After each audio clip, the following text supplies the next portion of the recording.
this here.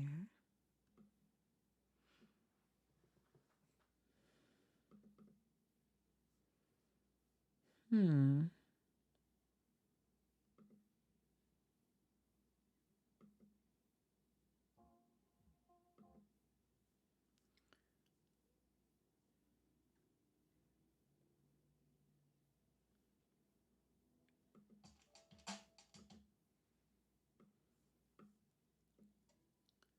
All right. Welcome on in. Welcome on in. Welcome on in. Welcome on in. Good to see you. Welcome on in. We're going to get started here in just a moment. How are you all feeling? How are you all doing? Yeah, how are you all feeling? How are you all doing? We're going to get started in just a moment.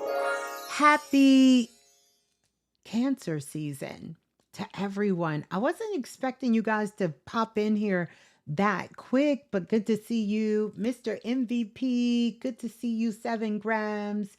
Erica in the building. Michelle, Bridget B in the building. Good to see you, Bridget. Angelique is here.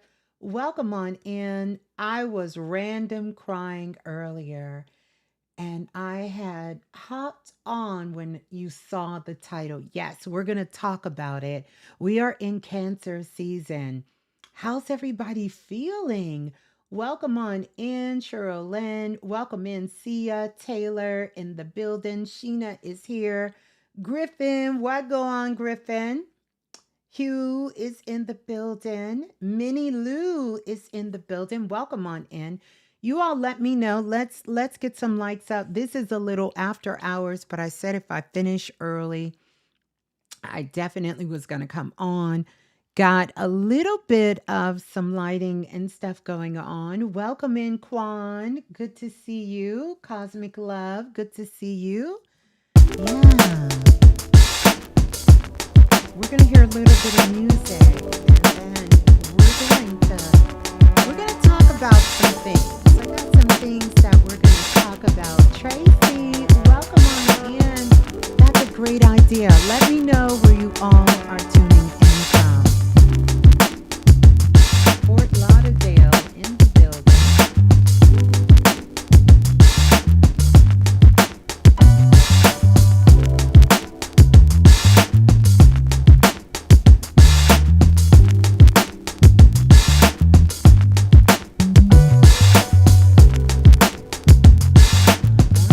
Welcome on in. Who dat? Welcome in for the very first time. Who dat? Welcome in, Zahida. I hope I said it right.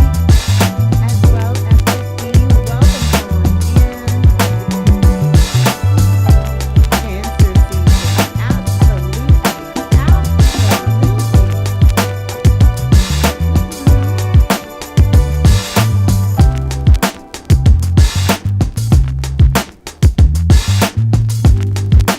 How we all feeling?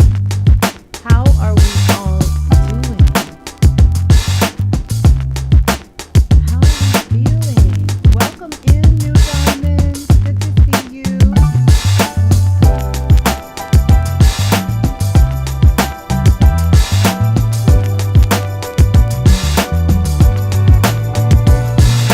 Welcome in, Maria.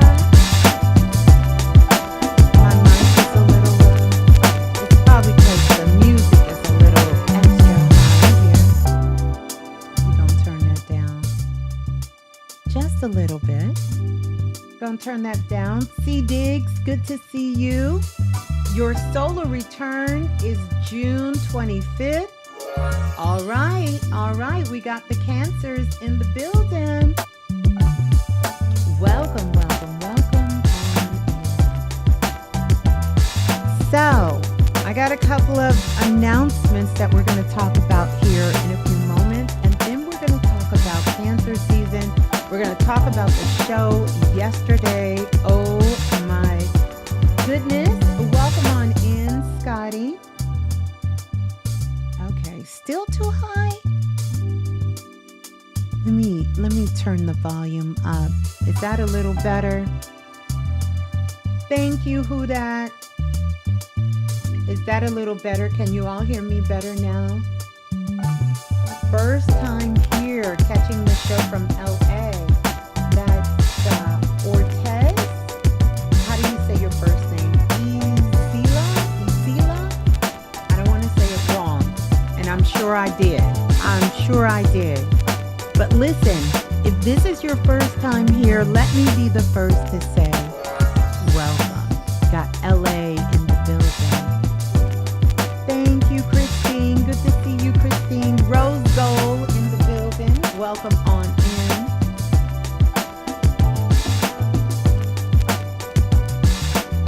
It's better. Okay, good. It's a little better.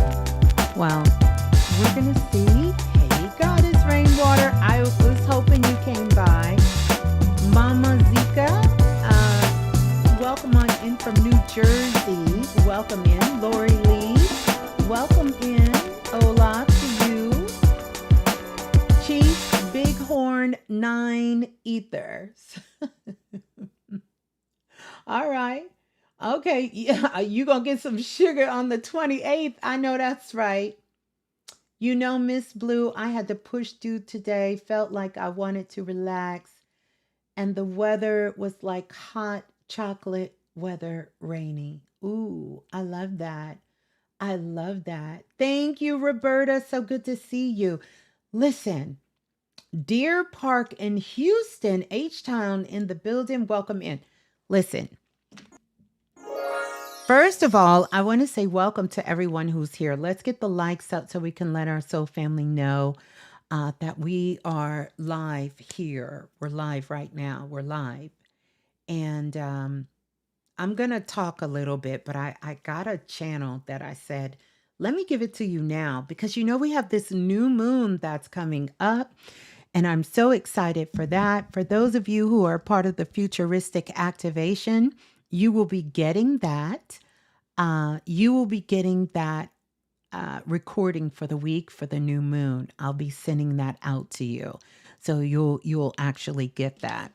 But I wanted to talk about some of this energy. The first thing I want to do is to make sure that we are all, earlier today, I was sending out so much love and high vibes to all of the planet, really, especially to those who are in the Middle East, where a lot of things are going on. We have soul family members that I have been in contact with that is actually in Israel, as well as some that are in Qatar and other places around the world. And so we are sending them so much love and light, as well as even to those of us who are in America. I know that if you guys seen my prediction video, that was one of the things in 2024 that I talked about, is that we will pray and send out loves. And I'm not talking about prayer in the traditional sense, but for those of us who understand about the real essence of prayer and sending that prayer out to America and to all of those that are on the planet, that we can really begin to step into a place where we find a way to resolve our differences, our grievances, and we can operate from a more expanded and elevated state of consciousness. And so I have called on the ancestors, as well as the angels, the gods and the goddesses, as well as our celestial brothers and sisters, for all of them to be our aid during this particular time. Because it's kind of easy sometimes to forget that there are things that are going on in the world and that is happening around us because it's not happening directly in front of us. And I want you all to know that I am working with that. And for those who are part of the futuristic activation class, we will be doing a very special activation, because that's what that class is all about. Activation and to send healing energy out into the world. we will be doing that. We will be sending our healing energy out into the world. And many of you can do that as well too. Take some time to really, really send this love out to all the beings, all of us on the planet. That's number one. Number two, also, I'm going to ask a special request from the divine priestess, from all of my divine priestess. And many of you know that I have taught a priestesshood, and I have taught two groups of priestesshood. And I am putting out a special request. The priestess, the divine priestess, know what to do. For those divine priestess to get together. We may even have a meeting. I haven't done one in a while, but there are some things I would love for the divine priestess to begin to start working on, and for us to do that work together to send it out. By the way, coming possibly in the fall, there will be another divine priestesshood. Many of you have asked for it, and it's something that Spirit has been putting on my heart. And so I will be doing another divine priestesshood, which is a year-long mentorship program. And so that's on the table as well, too. So super excited about that. But enough about that. I want us to make sure that we're all, regardless of where you are in the world, that you are offering up this beautiful love and light and healing energy to the planet and to the world. To the planet and to the world. Yeah. Yeah. Well, I am Ms.Blue, the Soulful Oracle. If this is your very first time here, let me be the first to say welcome, welcome, welcome, welcome, welcome. If you are returning, I am super excited to have you here joining us. And so we're not going to be here long, but I do have some things I want to talk to you about. And oh my goodness, if you did not get a chance to hear the show that I did yesterday, it seemed like it was a couple of days ago. It was yesterday. It's funny how lifetimes and you can travel through portals and times in an instant. It's been a pretty magical day. I've been able to connect with soul family from all over the world and have some very profound and deep, meaningful, heartfelt conversations. Some that were even life-changing and very eye-opening. And so I'm truly grateful for that. But if you didn't get a chance to check out the show, please do, because I brought back one of my series that I used to do when I very first started on this journey. And that is meeting with interesting people, sharing their stories, sharing their light with the world, and assisting others. And so that is what I'm calling divine timing. And I got some funny emails from you guys who've been listening for a while, because I would always say, especially when I would pop up and just do a show and invite somebody on within less than 24 hours and say, hey, I want you to come on and do a show with me. And they would say, you want me to do it now? Yeah, divine timing, everything in divine timing. In fact, that's where the divine priestesshood came from. So that word divine really just puts an extra elevation into everything. And it's been woven into my work for a very, very long time. And so we got a lot of divine things, the divine priestesshood coming back again, and divine timing, being in that iteration. And so divine timing is a segment that I will be doing, and I cannot wait. Well, let me kind of put it down. I cannot wait until you have the opportunity to see who is going to be next on this next segment. In fact, I have about 4 people already that is going to be a part of divine timing, the return of the givers. And most of these will be soul family members who have been working with Planet Remix, working with myself, been on this journey and invested that are putting out works into the world because so many of you are doing so many incredible things. And granted, many of you reach out to me and you let me know. And for that, I am grateful because I don't always get a chance to catch or see or know what you're doing. So, if you have something going and you're interested and you're a part of the soul family, reach out. Reach out and let me know, what you have going on if you feel like you want to share that. So, Brittany Vise was our very first guest, and she did an amazing, wonderful job. She has a powerful project that's out right now, and you guys should definitely check out that share. If you haven't checked it out, check it out. Amazing, amazing, amazing.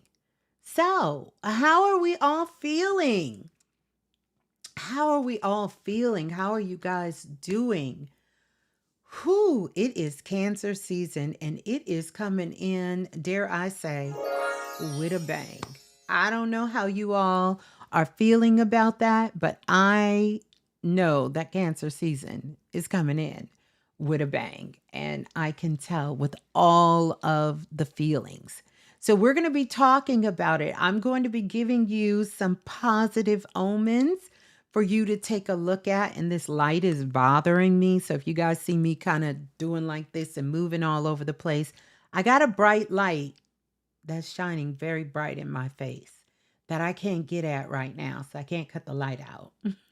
I can't cut the light out.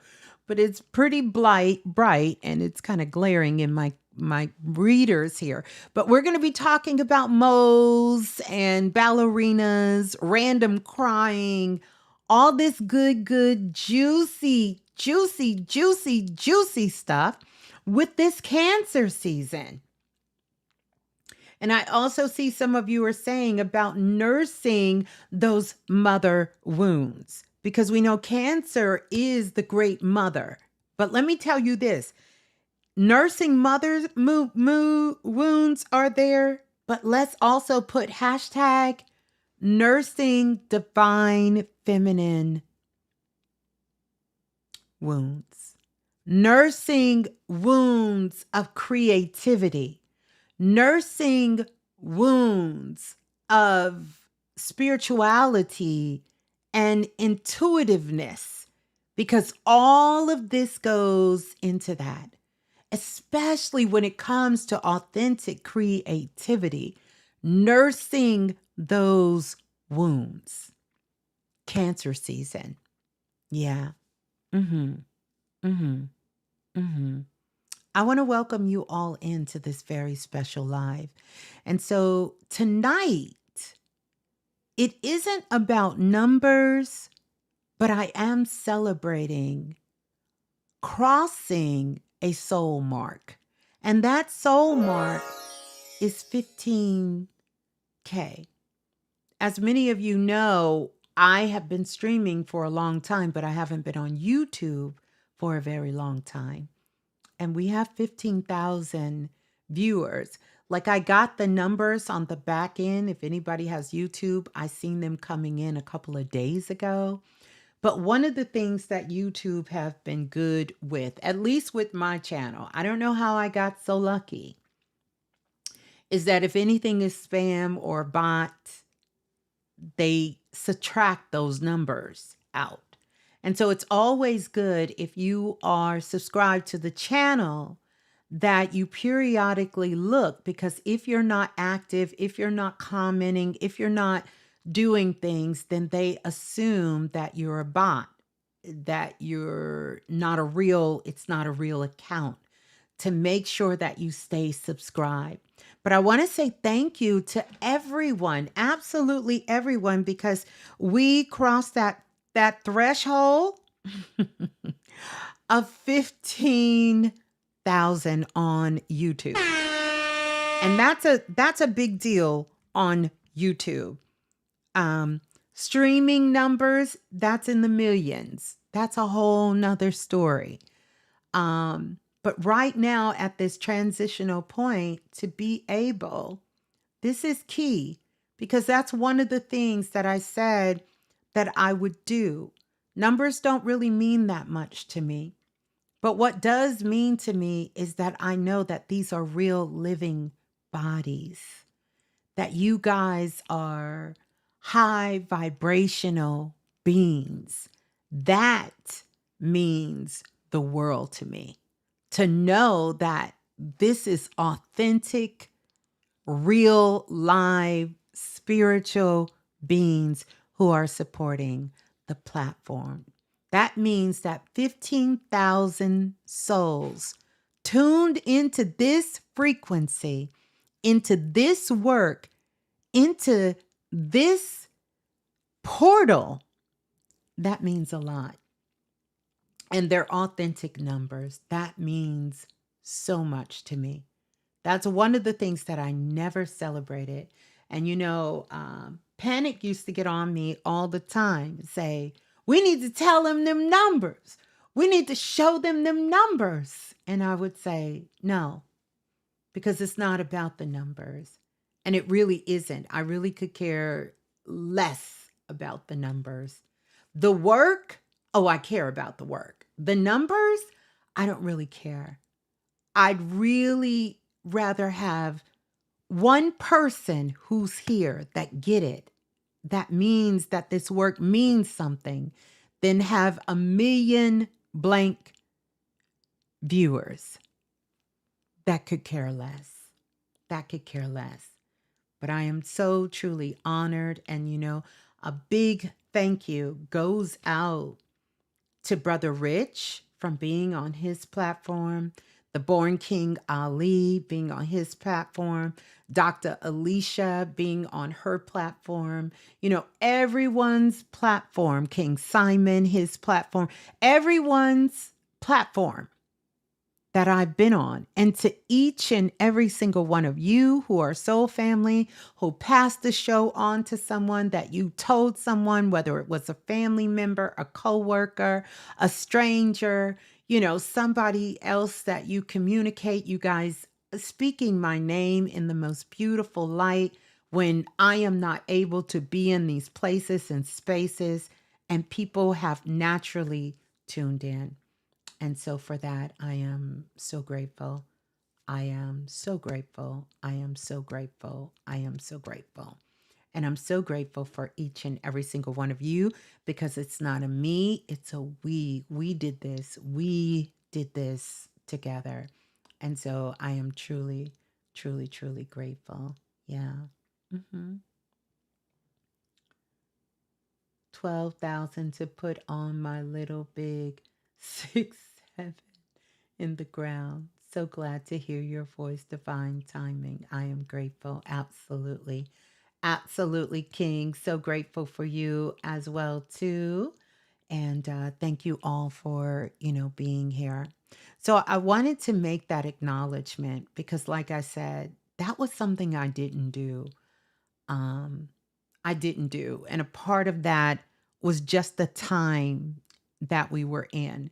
So even when I was crossing 1 million, 2 million, 3 million, 4 million, I think it wasn't until I got to 3 or 4 million that I really started to share numbers with people. And these were, receipts. They wasn't just me speaking these numbers, you know but it's important, especially where we are growing up in the world right now, that the goal is really to reach as many souls as possible for those that feel called to this particular work, those that feel called to this work, you know? And Goddess Rainwater, so good to see you as always, sis. She's been on this journey. She's been a big part of my journey as well. And she's another one who has passed my name on, Brother Shabazz, that really had a trickle effect, that always is speaking my name in these places to Brother Rich and to others as well, too. So I thank you all for that. Y'all keep doing that. Y'all keep speaking the name. Keep speaking, say my name. Say my name. Yes. Keep saying the name. So we're going to be talking about Cancer season, because this is a very unique time that we're in here during this Cancer season. hmm hmm So, right now, I'm giving back what's already been circulating in the cosmic field. And I want us to talk about that. We are going to be talking about Cancer season, but not in a niche kind of way. I don't want to talk about it in a niche way. Thank you all so much. You know what? I'm reading you guys' comments. Thank you guys so much. Listen, we are going to be diving in. Do me a favor. Do me a favor. I want us to stay on track because y'all know how I can get long-winded. I don't want to get long-winded tonight. I want you to get a pen and something to write with because I'm going to be giving you 8 downloads, intuitive signs for this Cancer season. And they are some powerful signs, and I want you to write them down. We're going to talk about these intuitive signs that our energy is shifting. They're going to be intuitive signs to let you know that your energy is shifting, it's upgrading, and the universe is talking to you mainly through your body, your emotions, and your visions. Because so many of you will have these activations, and these activations will be coming through in a very, very powerful way. These visions. Yeah. And some of you are already having them because they may even have been coming through in tears. And you may or may not even know why you were crying. You may not even know what that moment was about or why. That's what I want to talk about. Because Cancer season is when we get an opportunity to do some deep work. I think often we talk about Scorpio, which that another powerful sign, right? But Cancer season has the ability to really pull us into this psychic, intuitive energy. It's where we level up our emotional feel in a powerful way. There, as these downloads were coming in, this was in between working today, was in between sessions today. And I said, you know what? You just got to write them down. You got to write them down. Your feelings right now are regulating or disrupting your hormones, the hormones in your body. And this is going to be particular for sisters, because you may feel like your hormones are out of balance. All hormones, brothers, you have hormones too. And this season, things can become very imbalanced, very imbalanced. And I want to give you a secret. I was going to just give it out to class, but it's important enough for all of us to understand this. How you ground yourself is through joy. Through joy. That is the secret to grounding. When you are filled with joy. And so you have to find things in your life that allow your body to feel happy, to allow you to raise your frequency, allow you to feel joy. Because that is going to be your litmus test of how your feelings, because your feelings and emotions, they activate the hormones in your body. And that's what you want. How do you feel in your body? Can you feel happy in your body? When you just sit with your body, like come out of your mind and you sit with your body, is your body happy? This is how you ground yourself. That could be through a heartfelt conversation. It could be after a cry. It could be through a profound realization. Remember, Cancer season is also one of those seasons where you come face to face with God. It's plenty of these seasons we do, but this is one. And you come face to face with God when you have a self-realization. Self-realization, not a confirmation, a self-realization. You have come face to face with God. It's also the time where we have to begin to start bringing back faith. And I want you to think about faith, however you see that, your higher self, whether you see that as the Most High, God, the universe, however you define that.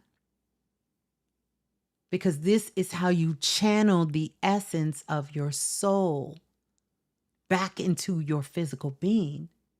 Because you only have a fraction of your soul here with you. Your soul cannot even fit in our continent. It can't fit on planet Earth.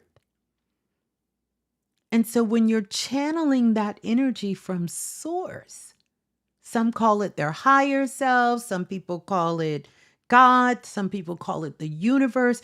You're only getting a fraction of that. When you have that connection within yourself, you are filled with a high vibration. Now, don't get me wrong, you can be in a high vibrational state and not be filled with joy and not be filled with happiness. That is where your free will comes in, where you choose to channel that energy through that joy. That ultimately is your purpose. Many people are chasing a passion without a purpose. And this is how you get lost. You're passionate about what you're doing. You're passionate about the things that you're saying. But you're still looking for a purpose. But purpose isn't something you find outside of yourself. Purpose is something that lives deep within. And a big part of that I've come to learn on my path and on my journey is, can you be grounded within the essence of who you are? Can you be grounded? Can you be happy within your physical being of who you are and what you're about? That's purpose. Because once you generate that, you have that constant flow to source. You are grounded, you are present, you are aware, you are manifesting, you are creating, you are generating, you are doing all the things. And so your purpose doesn't become something external, it becomes a self-fulfillment from within. That's the real purpose. And then I can channel my purpose. My purpose is being here with you all right now. 10 minutes from now, my purpose is going to be, getting ready for my nighttime ritual and getting ready for bed. That can be my purpose.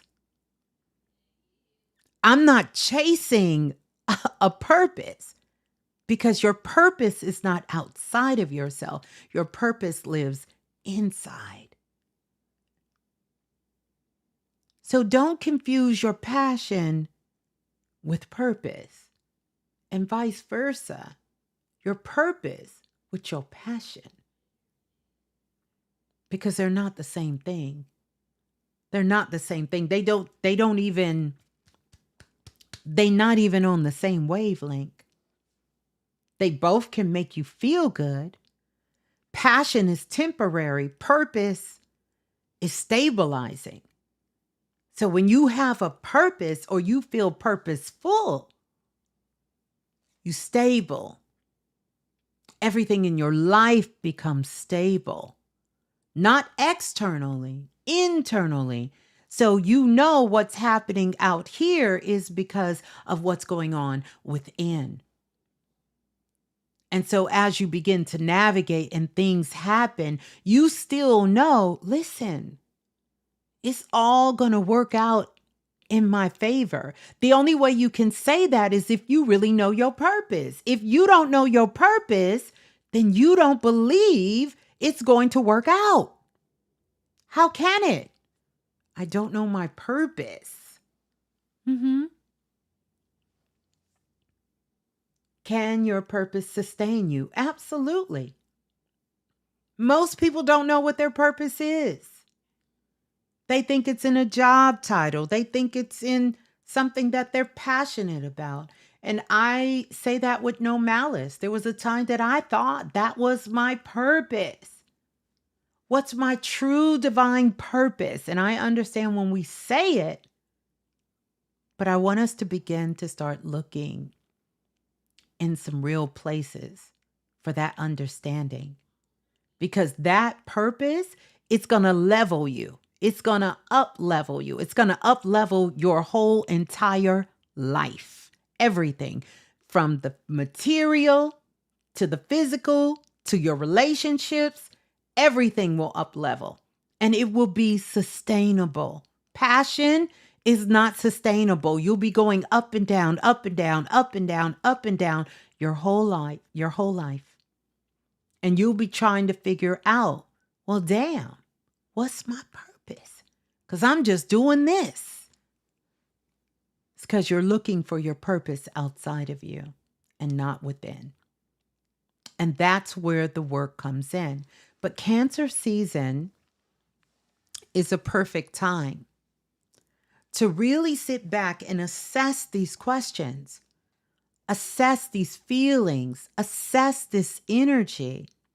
You understand? To really, really get a vision of you.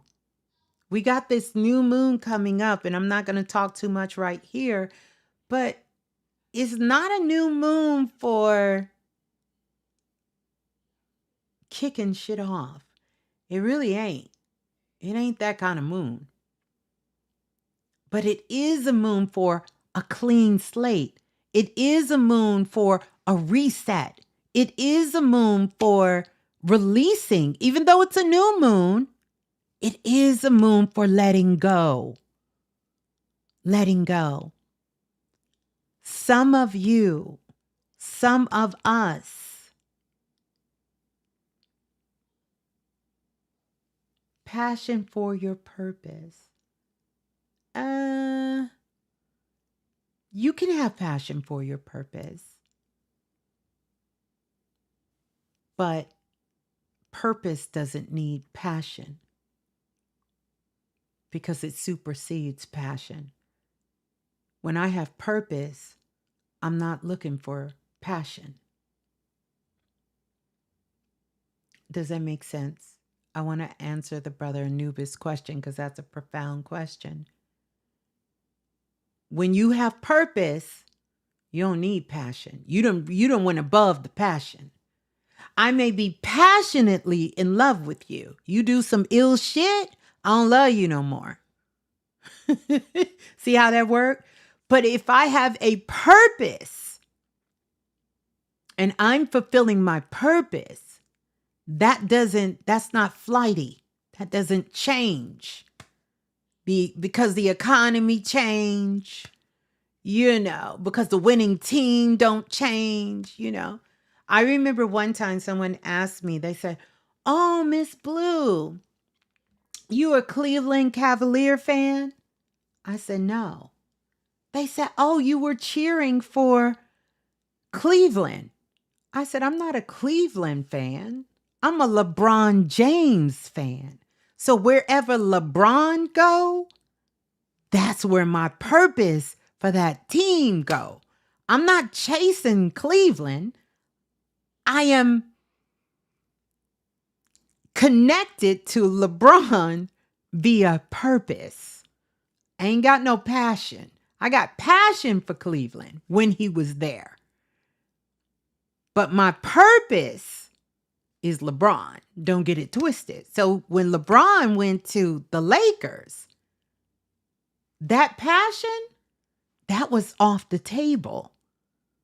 I went to LA because that was what the purpose was. It wasn't the passion. Y'all get what I'm saying, right?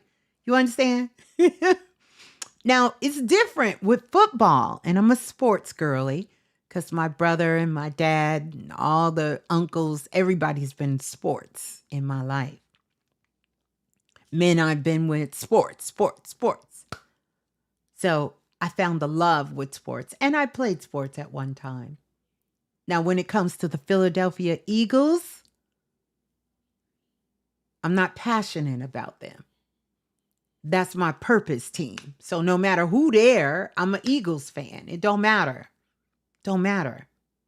Basketball is different.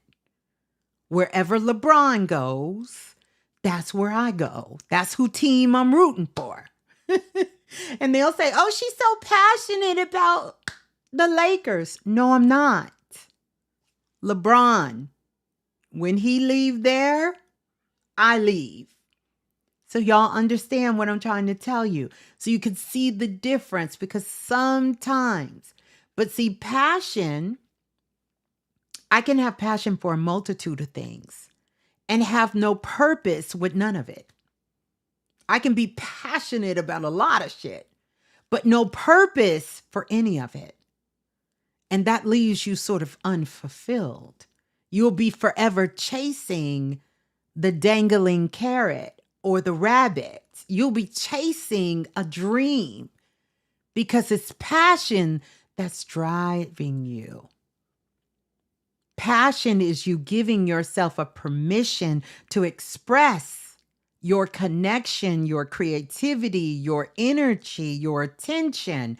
That's a pass. You've gave yourself a pass. You understand? And a lot of times what we have passion for is where we want to become an icon. That's why passion at the end is icon. You want to be an icon living. So that's why you passionate for it. Because you thinking about either this is something you can do, this is something you can aspire to grow in, this is something you can elevate to, and you're passionate about it. You want to become the icon of it. You want to be a part of it. But the most powerful way to become a part is you have to have a purpose. You got to have a purpose. When you have that purpose, nobody can take it away. You're not so easily turned off by it. You're not so easily jaded by it. And you're not afraid to put the work in because you have a deep soul connection through purpose. See, purpose is what makes you say, I got to do this work. That's purpose. That's what makes you want to do this work on yourself. That's purpose. And so even if things aren't changing as fast as you want them to change externally, you still are in it. That's right. That's right. That's right. You still are in it. How do you find your purpose then? This is the internal work. I got a super chat. I'm going to read that because I'm learning how this come up. You find believe it or not, your purpose here is to be in the highest state of joy and happiness while you're experiencing your creation called life. That's your first purpose. But we don't want to hear that because we've been taught purpose is a job. Purpose is something you give to others. Purpose is what you do. And that ain't really your purpose. That's why you see some people and you look at them and you think, you don't want nothing in life. You don't want to aspire for nothing. And this person could be so happy. But we look at them and think you ain't really got a purpose. And that person is trying to let you know, my purpose is so invested in me that I can stand here and be me and create the best life in the world. Your purpose is not something you give away. You can't give your purpose away. But when I'm in an elevated state and I feel that I am purposeful in me, in my being, then I can channel that energy into anything I want. And that's where everything turns to gold. I'm not looking for you to validate me. I'm not looking for this job or this title to validate me. I'm not looking for any of that. It's not required. Does it make things more pleasant? Hell yeah. We not gonna talk crazy, but you don't need it. And that's how you can stay. You know how people say consistency, dedication, discipline. That's how you get it. You're not getting it from outside of you. That is something that's generated from within. If that was the case, I could tell you 1,000 reasons why I should no longer be sitting in this space doing this work, helping as many people as I help. I could give you solid reasons why I should just say, no more, I'm done. I could give you 1,000 reasons. 1,000 and guess what? Y'all would tell me, you know what, Ms. Blue? I don't see how, and y'all tell me. Because you're witnessing it. I don't see how you do it. I don't know if I could have did that. I don't know if I could have went through that. How many times people in your life have told you about situations you have done that you have gone through? This is why you don't hold people hostage.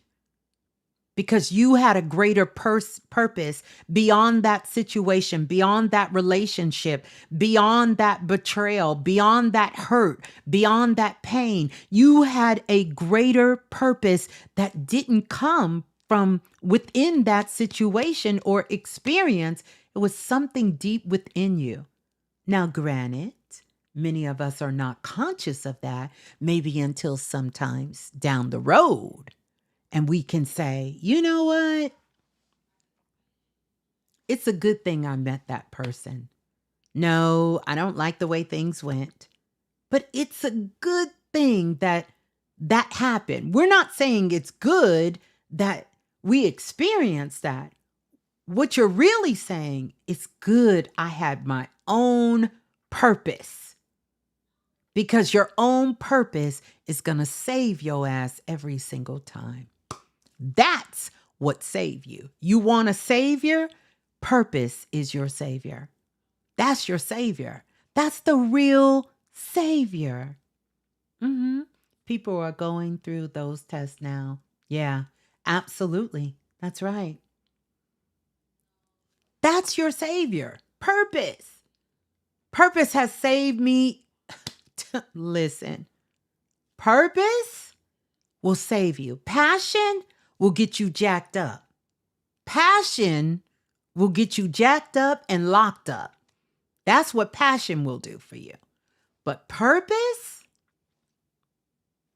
that's the real savior. Purpose. Purpose. Purpose. Cancer season is making you dig deep to purpose.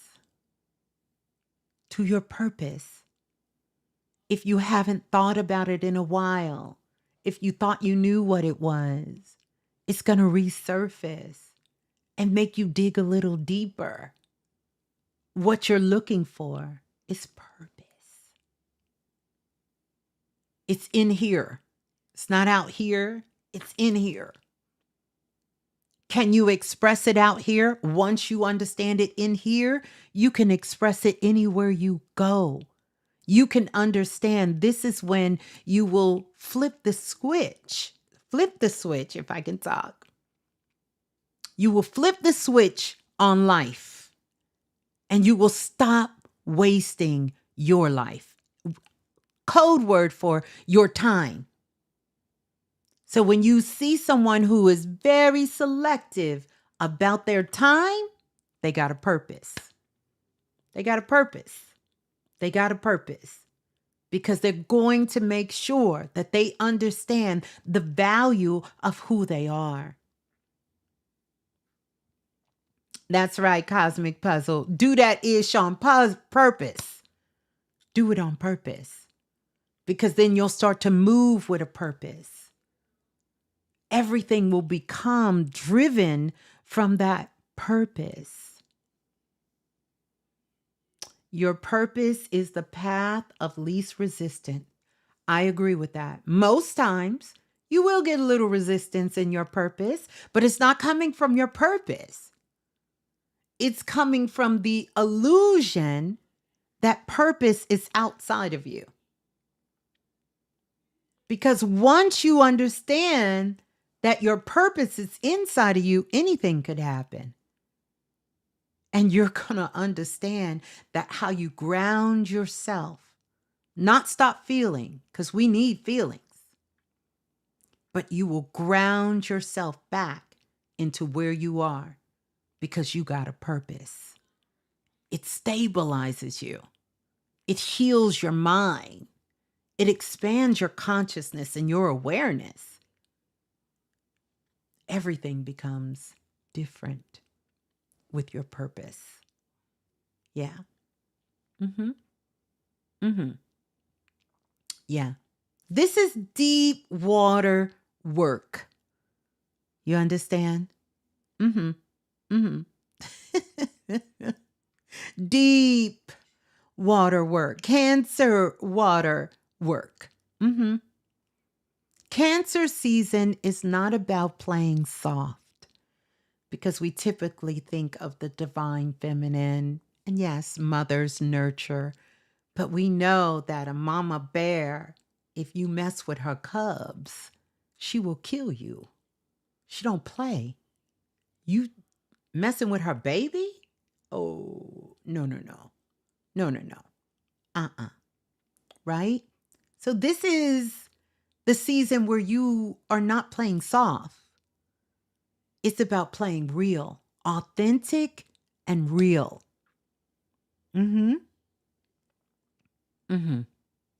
So let's talk about some of the signs during this Cancer season and what they mean.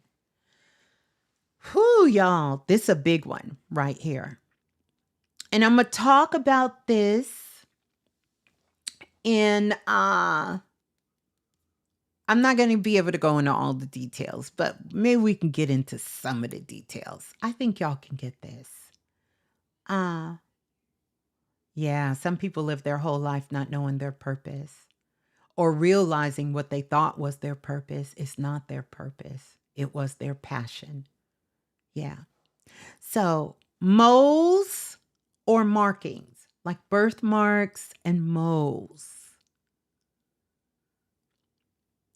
So real interesting story in the last, I'd say couple of weeks, I've had a lot of clients who have contacted me about moles on their bodies, birthmarks on their bodies. If you have a mole, if you have a birthmark, pay attention to it. If this mole is growing and it seems to have sort of morphed itself and growed overnight, or if you have a birthmark or some sort of marking on you and that marking seems to shift and have change, particularly those that are showing up near the feet or near sort of the grounding points on the body. Okay? You are being marked by spirit. And so what is happening is that the body is revealing ancient stories. ancient stories for you at this time. Ancient stories. Ancient stories, you know? That's one of the signs. Moles and body markings. Big birthmark on your left leg. Powerful. These are ancient stories. I always tell people if you have now I want to say this. It's ancient stories. Let's talk about it two ways. The birthmark, take a picture of it because that's a map. And it's going to tell you about a past life that you have a strong connection to here, a strong connection to in this lifetime. There hasn't been anyone I've done a reading for that hasn't been able. Now, you may have to look at some different maps, like go back and look at some ancient maps, look at different maps during different centuries and different times, and look at different cities and different continents because you will be able to see this map. It's going to show you, it will reveal itself to you. So definitely make sure you do that. Now, for the moles, it's a couple of things that are happening. There is a massive upheaval. And I've noticed this. You all tell me, I'm just telling you about the people I work with and the clients I work with. I notice that when they're individuals and they have seen moles like start to pop out from everywhere, or the moles start to grow. I see you guys are talking about your markings looking like an island. Look, a map of Australia. These are where you had a past life, and it's significant to the life that you're having now on that landmass. Because remember, some of these places were not called those places in a past life. We may have changed the name, but take a look. So I want you to know that when you start to see these birthmarks, when you start to see these maps, take a look. See if you can hone in a little closer. Start to look at, is it something about that culture? Is it something about that part of the world? What is something you gravitate towards? Is it their food? Is it the colors? Is it the people? Is it their sacred traditions? And this all is going to give you great insight about what you're doing now and a particular past life that you've had. You understand?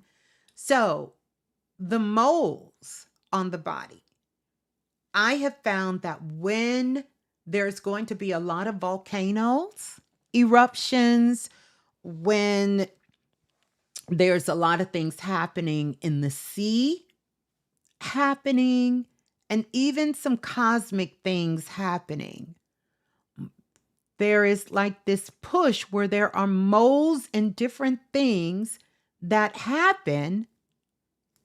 And people are saying all of a sudden these moles that I have is growing, or there was a mole that was on my face, on my leg, on my feet, and it's getting bigger, or I'm noticing that I'm getting more moles on my body. Now, whenever we treat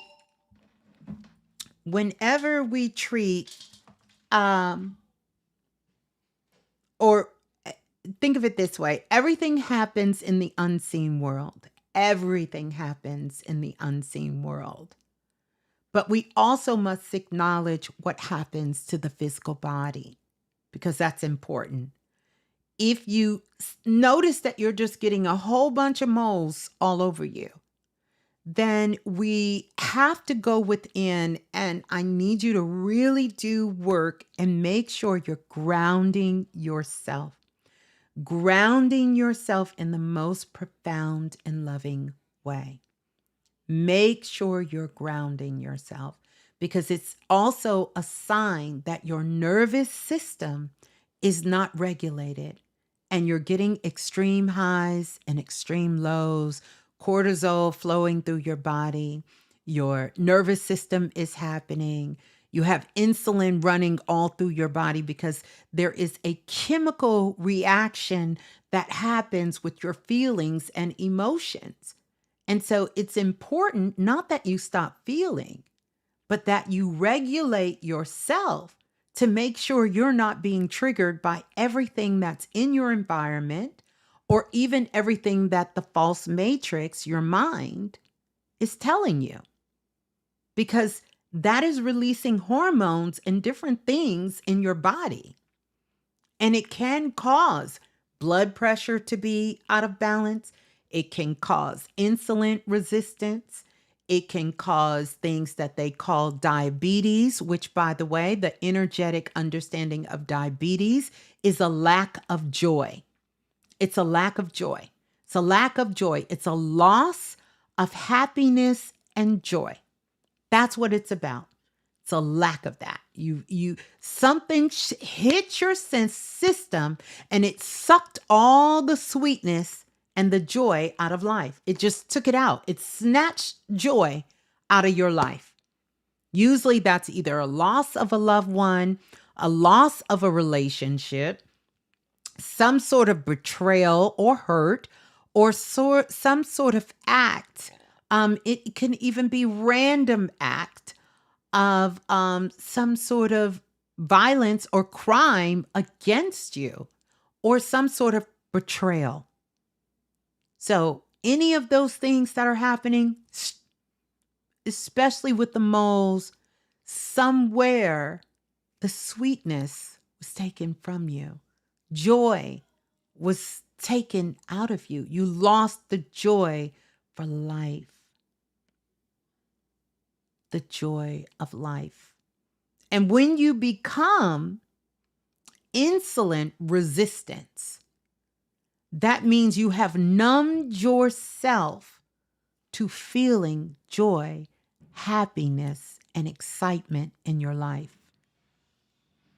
That's what that is. You are resistant to your own happiness, and you're locked in fear. You're locked in complete fear. That's what it is. And I've worked with thousands and thousands of clients around the world. And that's it. And so many of you will know when you go back and revert that in your mind, when did it happen? When did it happen? And that's when you can, if you can go back and you can, from that moment, start to do your healing work from that moment. We are such powerful and intelligent beings.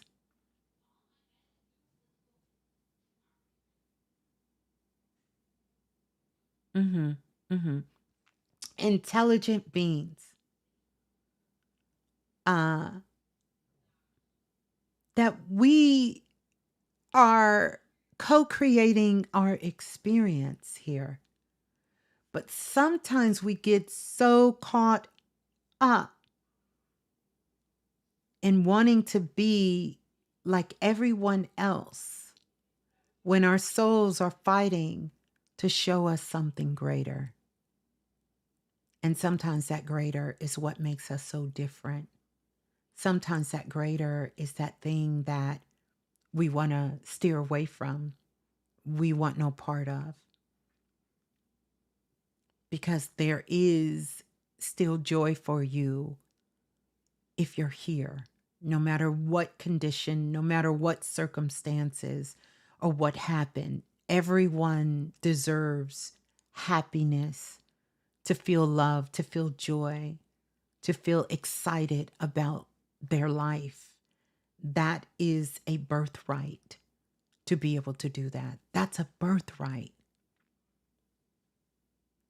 That is your birthright to be able to do that. And I think too many times we look to the superficial instead of looking within ourselves. Like, we can play mind games all day. We are very magical people.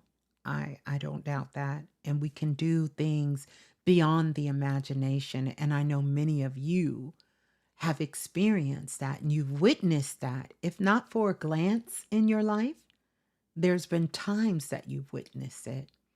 But we have to hold that energy within ourselves. And we have to be able to generate that from inside of us because that's what matters here. That's what matters here. And it doesn't mean that if you're not in these states that you will get some sort of dis-ease, but the body is the last to let go. It remembers most. Sometimes it can affect your relationships. Sometimes it can affect your work. Sometimes it can affect your finances, your money. Sometimes it can affect your stability to have a safe, sacred space to live and to be at home. Other times it can cause dis-ease, not in the body per se, but the mind, right? Because so much around it is fear. It's fear. And you have to get out of that. You have to get out of that. You have to get out of that. So it affects all of us different in a completely different way. Completely different way. There are some people can be in the top ship shape, but their life is in a fucking shamble. They don't have no health issues, but they got relationship issues. They got money issues.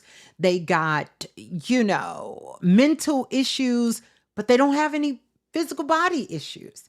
So we have to get out of this Western world of thinking that it's one way for everybody, because it's not one way for everybody. We are unique beings. And based on what we want, our desire, our will, our purpose for being, we came here to experience things in a different way. Now we're all together because we have some commonalities within ourselves, but that's not the case for everybody, right? So I want you to look, some people think long as I'm moving around, I'm healthy, ain't nothing wrong with me, I'm good. No, that don't mean that. How is your health across the board in every situation of your life? Because that's where you're going to see where your balance is. That's the balance. Yeah. So powerful. So I wanted to tell you all that. So for all of you beautiful souls with these birthmarks and all of that, truth be told, we all have birthmarks. It's in our belly button. We don't get a chance to see it too often, but that's one of your birthmarks. But if you have the physical birthmarks where you can see them, legs, back, neck, face, feet, toes, fingers, you can have a birthmark anywhere. You said, what if you got all the issues? The beautiful thing is, if you can recognize that you got all the issues, that's your point of turning things around. That's when you can turn it around. But as long as you keep thinking you good and it ain't good, you can't turn it around.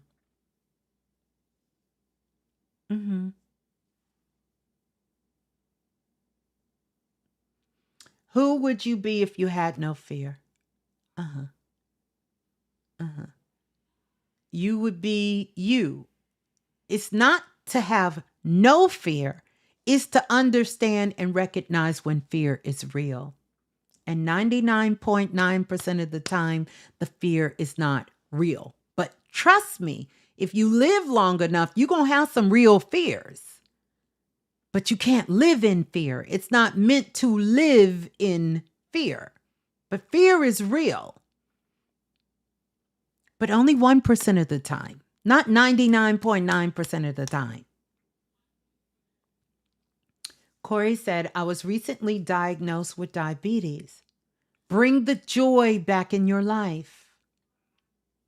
When the brother Black Dot was on and he was talking about his kidney issues. And I told him kidneys are about your kid needs.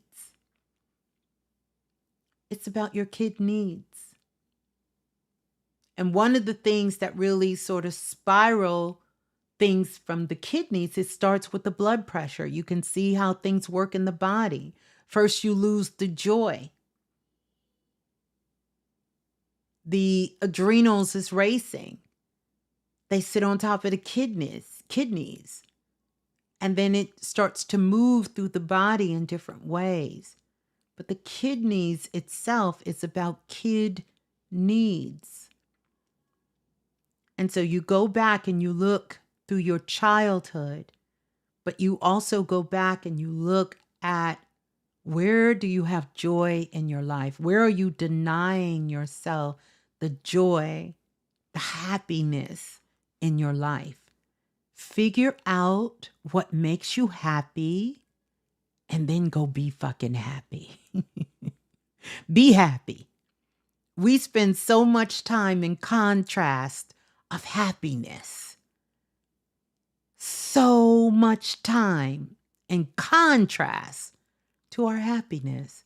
And then all of a sudden something happens. I don't know who has ever done this. And you say, if I get over this, I'm going to be doing this. I'm going to do this. I'm going to be happy. I'm not going to complain. I'm not going to do this. I'm not going to do this. You get over that and go right back into the damn rut. People are working jobs that are making them mentally, physically sick. Sick.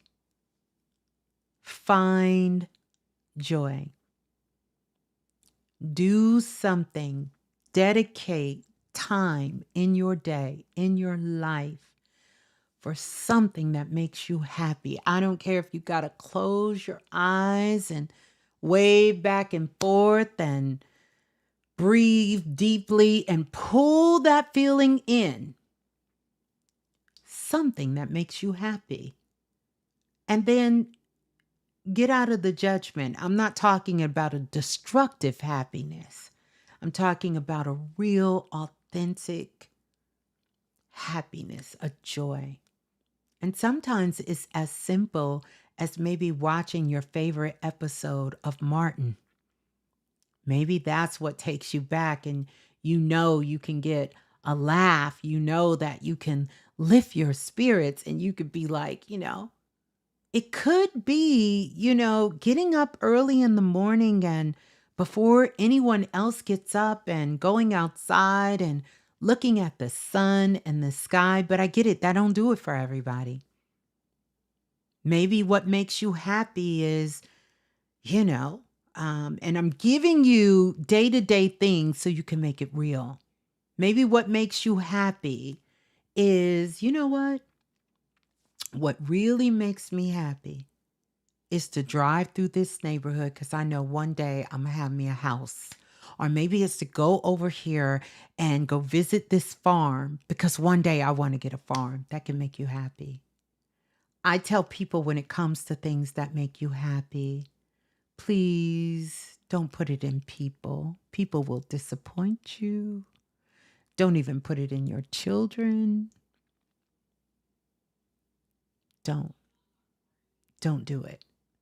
Not that they don't make you happy. I love my children. They are one of the greatest joys of my life. But also what makes me happy is doing this work. Makes me happy. So whether one person is here or I'm talking to myself, because that's how I started out, talking to myself, it brings me joy. It brings me authentic joy. I get happy from it.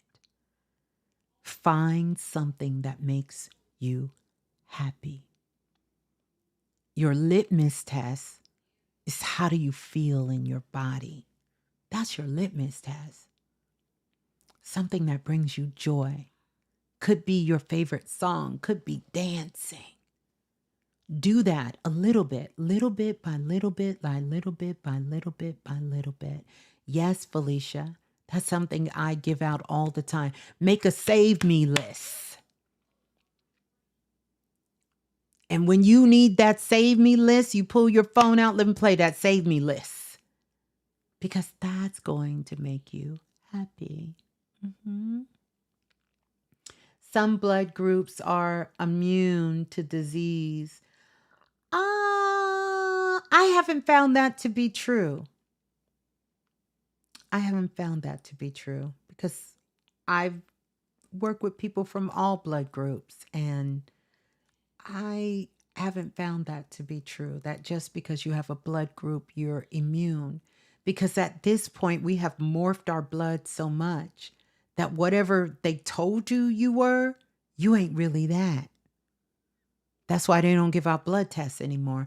And I did a show on this some years ago, and I said pretty soon they will reveal to the world that blood type doesn't matter anymore. I did that show about 8 years ago. It doesn't even matter because what you were born with, that has changed.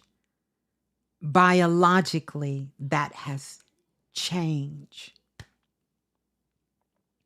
Well, thank you for that. Here by, you know what, Dana, Nicole. Thank you, Dana. Dana said your joy is definitely felt here. Thank you. But yeah, Shakina, good to see you. I appreciate you and your work, Miss Blue. I use my Kim deck. Oh, for weekly guidance. Beautiful. Oh, you brought up a OG, the Know Your Magic Oracle Psychic deck. One of my very first Oracle decks. That's probably been about 15 years ago I put that deck out. But that's what I want you all to think about. Figure out what makes you happy and bring that into your life. Whatever it is. If it's reading a good book, sometimes we get so judgmental and we think that what brings us happiness is something that has been placed on a scale by other people. That's not it.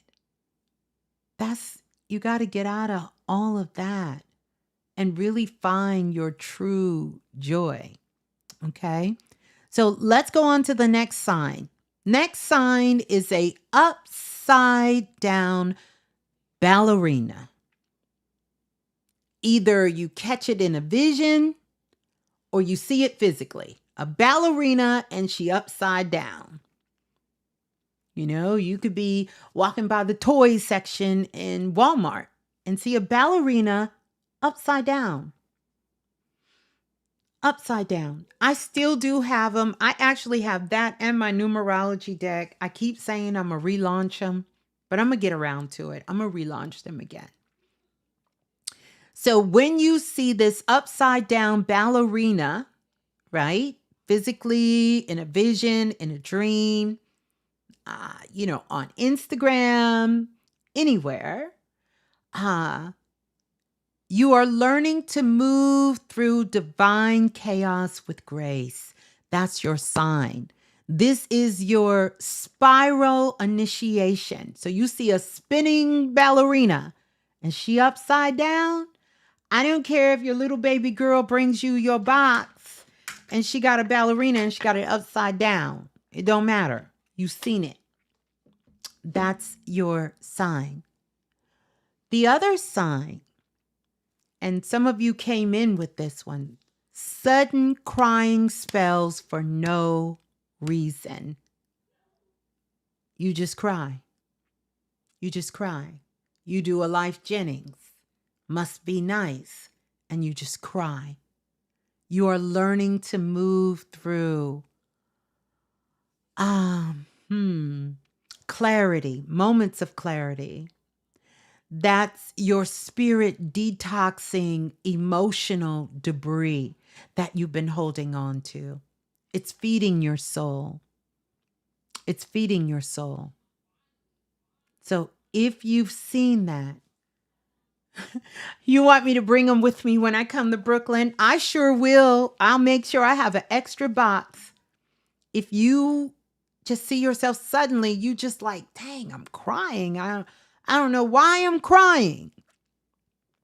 You just start crying. Just crying. When you are crying, That's your spirit detoxing emotional debris. And in Cancer season, that's what is happening. You're detoxing your emotions and let it clear you. Let it clear you. Yeah, let it clear you. Mm-hmm. Mm-hmm. Let it clear you. Especially when your mind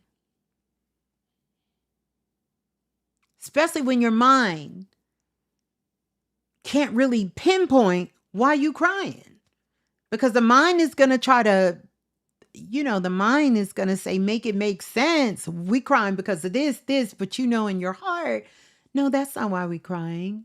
Yeah, we don't like that. Yeah, that was sad, but we know deep in our heart, that's not why I'm crying.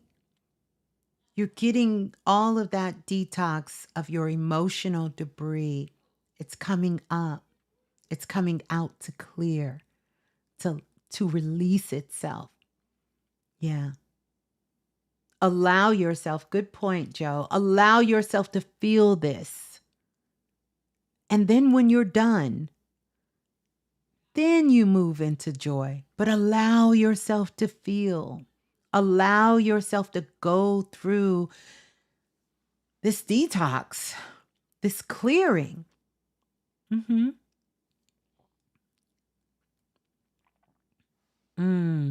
Ashe to your mama. Some of you have a reason to be in a state of grief for loss. And that's certainly understandable, right? You're allowed to grieve. It's a sacred act of remembrance. And especially when it is a parent or someone close to you, a parent or a child, you're allowed to grieve that because a part of your soul is transcending with them as well. And a new part of you is being birthed. These are moments we will never be the same after the loss of a loved one and someone we are connected to deeply. We will never be the same. You understand? But eventually, what will happen is you will still have those moments of grief. Trust me, Ashe to my father. You will still have those moments where you miss them in the physical. I miss my father in the physical. But I know he's with me every single day, every moment in the spiritual, So allow yourself the opportunity to do that. Allow yourself to grieve. And I would say there really is no time period. It depends. But sometimes what happens when a loved one passes, and it's been a long time, and I don't want to put a preference on what a long time is. A lot of times we're grieving not just the loss of that person, our loved one, but we're grieving other things in our lives. And so that becomes the portal that gets open. And so it becomes so hard to kind of close it back up because now all the grief is coming through. All of the grief is coming through.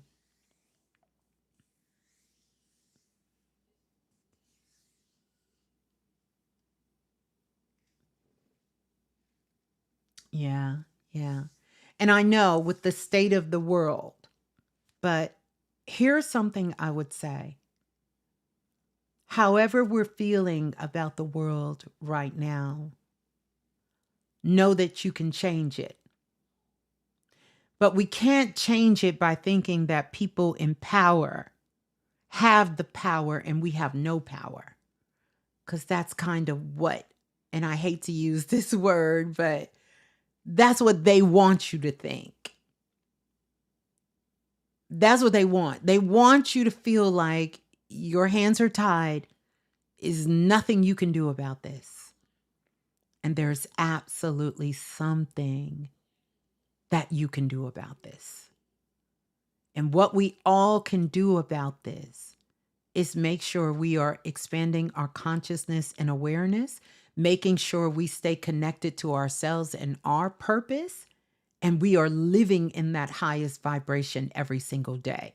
Because every time we are in a altered state of a lower vibration, frequency, thoughts, emotions, and feelings, we are feeding the very same monsters that we are trying to get away from. We are actually giving our energy to them.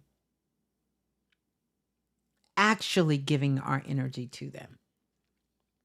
And it's not just because I say science have proved this. If you look at and study the ley lines on the planet, energetic ley lines do not cross war zones. It goes all the way around.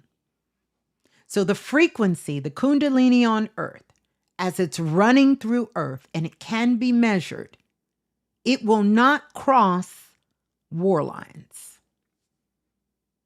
So if energy is smart enough to know we're not going to we're not even going to go over there and feed life into something that destructive, then we have to take that same course of action to understand how powerful our energy is.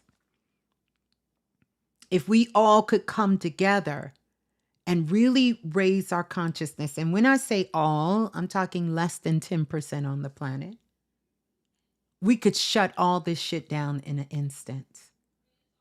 But we too busy beefing with our brothers and our sisters. We too busy beefing with our baby daddies. We too busy beefing with our parents about some shit we can't change. We too busy beefing with a neighbor. We too busy hating on each other that we can't get to that. And that chaos and confusion, that energy gets ciphered into everything we don't want. All of our emotions, all of our feelings, that's what's controlling the weather. That's what's causing the earthquakes. That's what's causing the things to happen on the planet. So many of us are releasing things from within ourselves. And that releasing is going out into the atmosphere, and it is changing the weather. Damn CERN, damn the chemtrails, we are also impacting what is happening here. So don't ever forget that you hold power too. I don't know who it was, but somebody was in there saying that they could focus and change traffic. We can do these things. We can do these things. We can hone in and we can really put that frequency out there and see that it comes back. But they want you to think that everything is more powerful to you and your only defense is protection. That's why I don't teach protection spells. Why teach you how to protect yourself when I can tell you to be fucking powerful and you don't need protection? Protection means that I am defenseless. So I'm always going to need something to buffer, to save, to save me, to stay back from me. I'm always going to need something in between me because I can't do anything. No.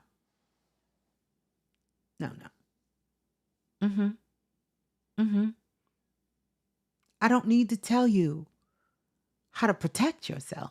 Protect yourself. I'm not talking about that. We're going to talk about how to be powerful on all levels. Physically powerful, mentally powerful, spiritually powerful, energetically powerful. You don't need protection. When you're powerful, you don't need protection. Somebody else is trying to figure out, let me make sure I protect myself. Yeah, because I'm about to bring you into my world. You're not fitting to bring me in yours. That's how that's supposed to work. You're not bringing me into your world. I'm going to bring you into my world. You understand? The highest vibration wins. And that's where we all can win. That's when we all can win. We can't win if we always in defense mode. We can't win. We can't win like that. And I'm talking about a collective win. You know, not a me win, a we win. That's how everybody wins. And that's where we're moving to. You know, I always think about a speech that Dr. Martin Luther King said. Love without power ain't no good, and power without love ain't no good. You got to have them both. You got to have love and power. So being spiritual is not about being weak.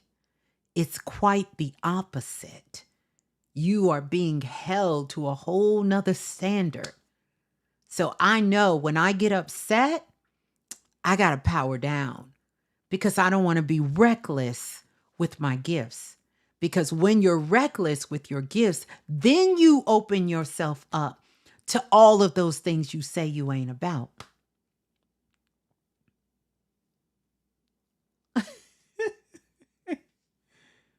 Falling from this word chat that's falling from this.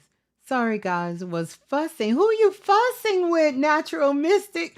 Natural Mystic said she was fussing with another chat that's falling for this war show. Oh, yeah. And that and listen. It's a big distraction. It's a big distraction, but it's not time for us to be distracted. It's time for us to come together. You understand? It's time for us to really come together, and it's time for us to get activated. And for those of you who've been working with me for some years, that's what we've been building on. It's time to get activated. It's over 8 billion people on this planet, and people are waking up. Nothing wakes young souls up like times like this. And once they wake up, they got questions. And they're going to be coming to you because you got light. You got light. They're going to be asking you questions. And this is where those of us who are the light workers, those of us that are here to move the needle forward, that's where we come in. That's why I say to whom much is given, much is required, as the saying go. And when you're the one who knows, you're the one responsible. You can't expect somebody who don't know to be responsible like you. Can't do it. Can't do it. And then I also say, first seek to understand before you fight to be understood. How you fighting for somebody to understand you? First, seek to understand. And remember, you were once in that position.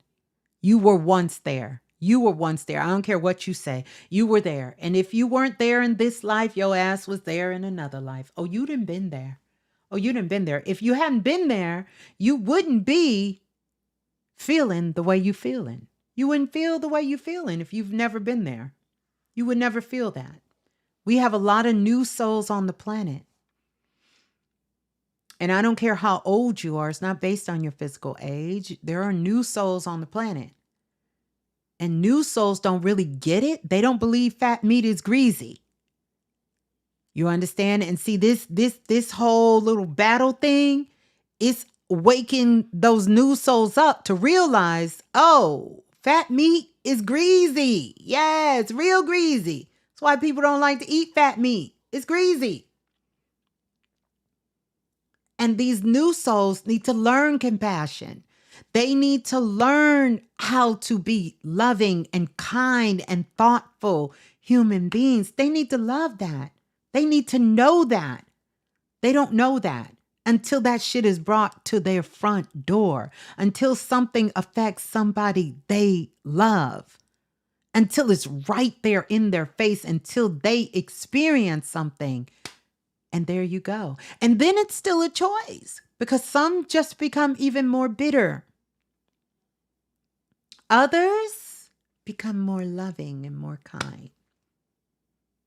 But some, they still don't get it. Dr. Ace, what you say? You so glad you found my channel. This is the knowledge everyone needs to hear. I'm grateful for that. Thank you for that. Well, listen. So let us stay here because y'all know how I can. We went to the crying spell. Now I'm gonna talk about this next one. This is a big one. Hunger for comfort, for nostalgic or ancestral food. If you find yourself saying, I want to eat, I got a taste for, I don't know, some special kind of dish. Maybe you've seen it somewhere, something your grandmother used to make or something you came across and you want to taste some sort of food or something when you were a child that maybe your auntie used to make for you, or you just want some comfort food and that's not something that you normally gravitate towards, but you feel this calling like, you know what I want? I want some good West African soup, or I got a taste for whatever that is. This is your roots, your ancestral roots, your past life, your ancestral line, your physical line. Yes, the gumbo is whispering and asking you to feed your soul.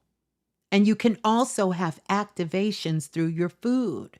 So if there's a particular spice that you start saying, you know what?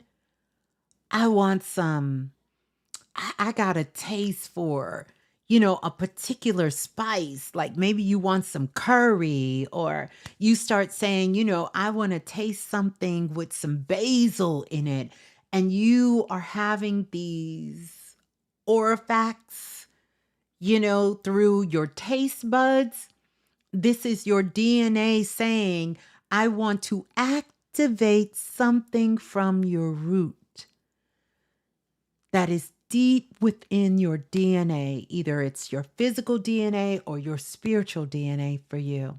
And nothing does it better than your spices and through foods. So pay attention if you have this sudden hunger for comfort food or for something nostalgic or some sort of ancestor food or dish, because that's what's being activated. It's literally you feeding your soul. Food is something, if you notice, in most countries outside of the West, it's a way that they come together because it's a way to feed the soul. Physical food for the body, it feeds the body, and rituals feed the soul. And most cultures, food is ritual. It's ritual. That's why you see even that tradition being carried on, even in the West. We have certain holidays and celebrations where we get together and family reunion, and it's surrounded by food because this is an activation ritual that you're doing. We have learned, and hopefully we are learning, to make this more healthy in how we're doing. We're not unconsciously doing this anymore. We are consciously causing these activations at this time. Yeah, we are consciously doing it. So that's another sign. And so here is, yes, soul food. And we all remember the movie Soul Food with Nina Long, right? And Lorenzo Tate and the whole, well, no, that's the wrong movie. But Nia Long was in that movie. Okay. So here's the other one. Seeing spirals, seeing a crack mirror, or either breaking a mirror, seeing crabs, some curry chicken and some plantain. Ooh, yes. What go on? What go on? Ginger snaps. Choose Love always says my dad's favorite. Have food then. I mean, it's cookies, yet was delicious. Well, my father used to make ice cream out of snow, and he would catch fresh ice cream when we were little, and catch fresh snow, and he would make ice cream out of it. Oh my God. I've never in my life tasted ice cream that way, and that's always one of those things that bring me back to. So I feel you on the cookies. It was ice cream, yeah. My husband wanted to go to the market and get ingredients for fufu. Ooh, love me some fufu. Listen, first had fufu when I first left to go to college. An African guy from Nigeria was trying to date me, and he was like, I want to cook you some fufu. I was like, some fufu? Yes, some soup and some fufu. We was eating fufu. Ah, thought I was in love. That fufu had me in love. Anywho, let's continue on. So seeing crabs, spirals, or cracked mirrors, whether you crack the mirror or not, this is really showing you're being shown how to protect your energy while still being open to the unknown. That's your sign. If you see that, you see the spiral. Like I'm thinking right here, I actually have this chalk set. I buy these for my neighborhood kids, and they're unicorn chalk. Look at them. Aren't they beautiful? Look at that one. Look at this one. These spirals. Yeah, it took me back, Anubis. Yeah, it took me back. So, yes. So, spirals, any kind of spirals. I have this little basket here with my Palo Santos in it, and you see the spirals there. So, the spirals. I don't think I have a mirror in here, but maybe. No, I don't have a mirror. I don't think I have a mirror in here. Yeah, I do, but it's not close by. It's not close by, so I can't get it. I can't get it. But I want you to think about those spirals, whether you see a crab, you see a cracked mirror. These are all signs showing you how to protect your energy while still being open to the unknown. While still being open to the unknown. You understand? Still being open to the unknown. All right, let's go to the next one. This is a big one because Cancer season is highly sensitive. It's when we learn how to connect with our feelings and our emotions and our energy. This is how we're learning how to do this. So you're going to feel your energies, your feelings and emotions more intensely during Cancer season. So this one is feeling the need to pull back your energy from people who you once gave it to freely. You may be feeling that you need to pull your energy back from people you once gave your energy to freely. And so here, this is boundaries are your love language now. How to set healthy boundaries. Not giving other people boundaries. You setting boundaries within yourself. So you know exactly where you start your energy and where you end. Boundaries for yourself. And that you are making sure you are staying connected to you. And so this is where your love language begins.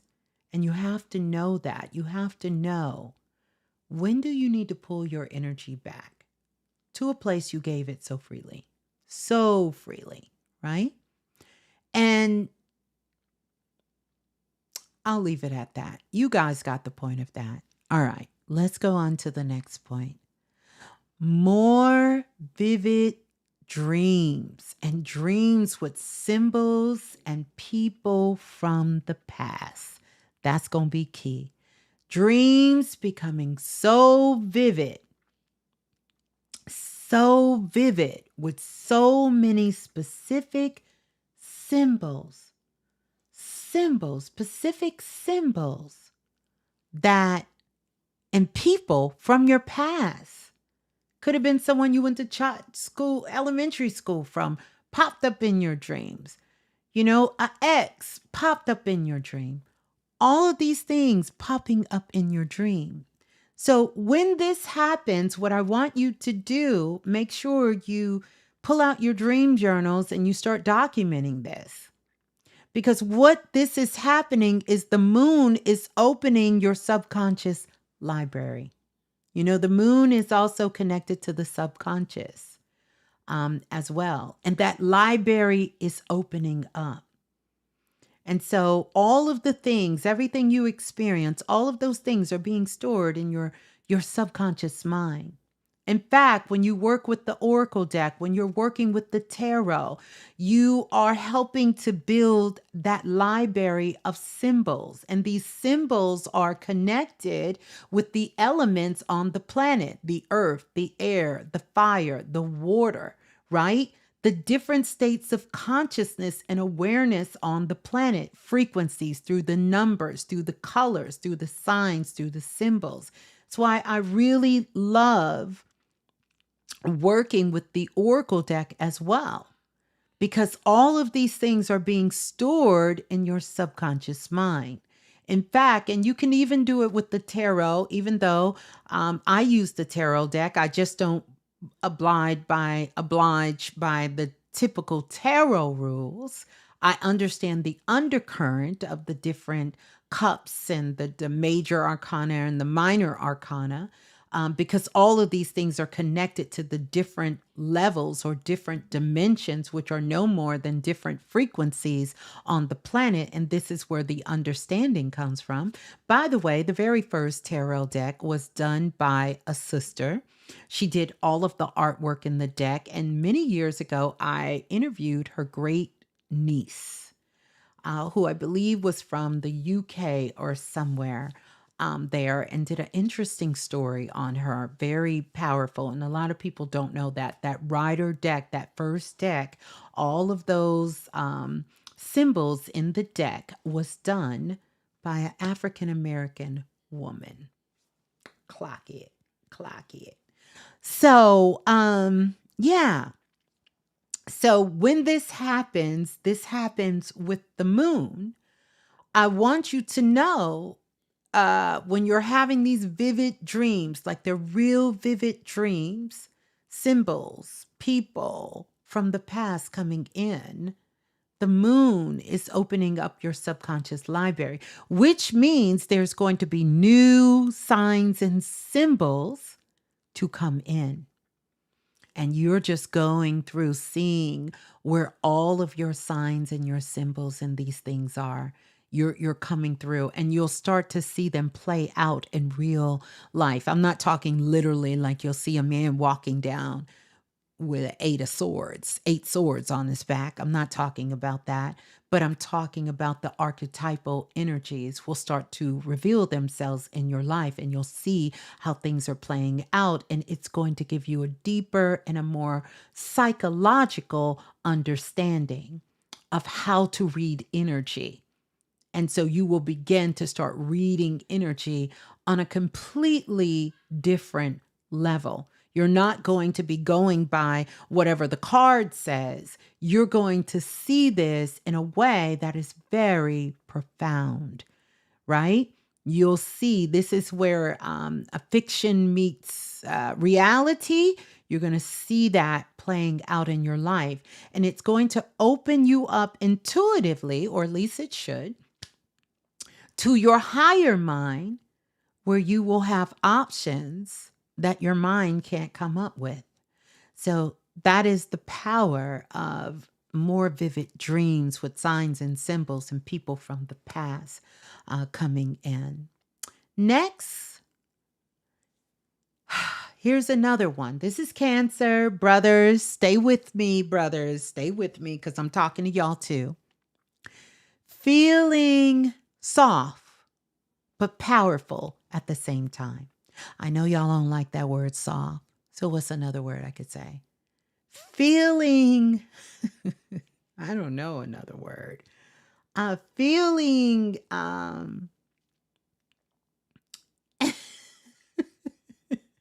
Feeling soft but powerful at the same time. At the same time. Yeah. Feeling soft, not feeling like you have to exert your power, but being very present. That's the word. Being very present and very connected, but very powerful at the same time, right? When this happens, this is you evolving in real time, no longer choosing between the tenderness and the strength. You're just kind of in the flow of things. You're in the flow of it. You're in the flow. You just in the flow. That's what I call the flow. You riding the cosmic waves. Sisters and brothers, we ride in the cosmic waves, but at the same time, we recognize we may be riding a wave, but we're creating one as well. Yeah, I said tender. Yeah, we riding cosmic waves, but we also creating our own waves at the same time. Love Goddess, that's a very good question. And I'm going to pause for Love Goddess question. She says, what about arthritis symptoms? Arthritis is about your stubbornness in your life, being too stuck in old ways that are no longer serving you. All arthritis is about resistance. So look in your life and see, where am I resisting? That's what arthritis is. When I work with clients who have arthritis, resistance, that's a stubborn person. That's a hard-headed person that only it's my way or the highway. And they are in resistance to things that can elevate their consciousness. So that's what arthritis is. That's the energetic component. And for every physical ailment, every physical disease, there is a energetic component, because everything starts within first. You are in resistance. Arthritis is about resistance. Resistance in your best interest. I'm going to put it to you like this. I have had clients who were supposed to have hip replacements, knee replacements, all kinds of things. After doing the work and me working with them, they were able to not have that. And they also didn't experience the inflammation. Having inflammation, heavy inflammation in the body, to the part where it's causing pain, is really being inflamed. Think about it. The word itself tells you you're in rage, you're in anger about a particular area or something you're experiencing within your life. And you have to look at those places and say, maybe, just maybe, I am not looking at this situation correctly. Maybe I am wrong about the way I understand this situation. It's when you're standing in your own way. You're standing in your own way. Arthritis is one of the ways that you are in resistance to your soul's greatest good. So what you may be doing is working, but it can get better. It can get so much better if you could come out of resistance. Come out of resistance, and you can come out of stubbornness. What about the nervous system herniating disc? Ooh, that's a good one. So when it comes to, and I know the name, but one thing y'all will learn about Ms.Blue, I definitely don't claim to be from this planet, because I have a real problem with saying words, but I understand energetically what you're saying. Think of it this way. That particular disc, which, if I am looking at it correctly, this disc is located to the lower half of the back. Correct me if I'm not wrong. I could be wrong of where that placement is, but this is where This disc is located in the back, and this is about not feeling supported by the people, the places, and the work that you're doing in the world.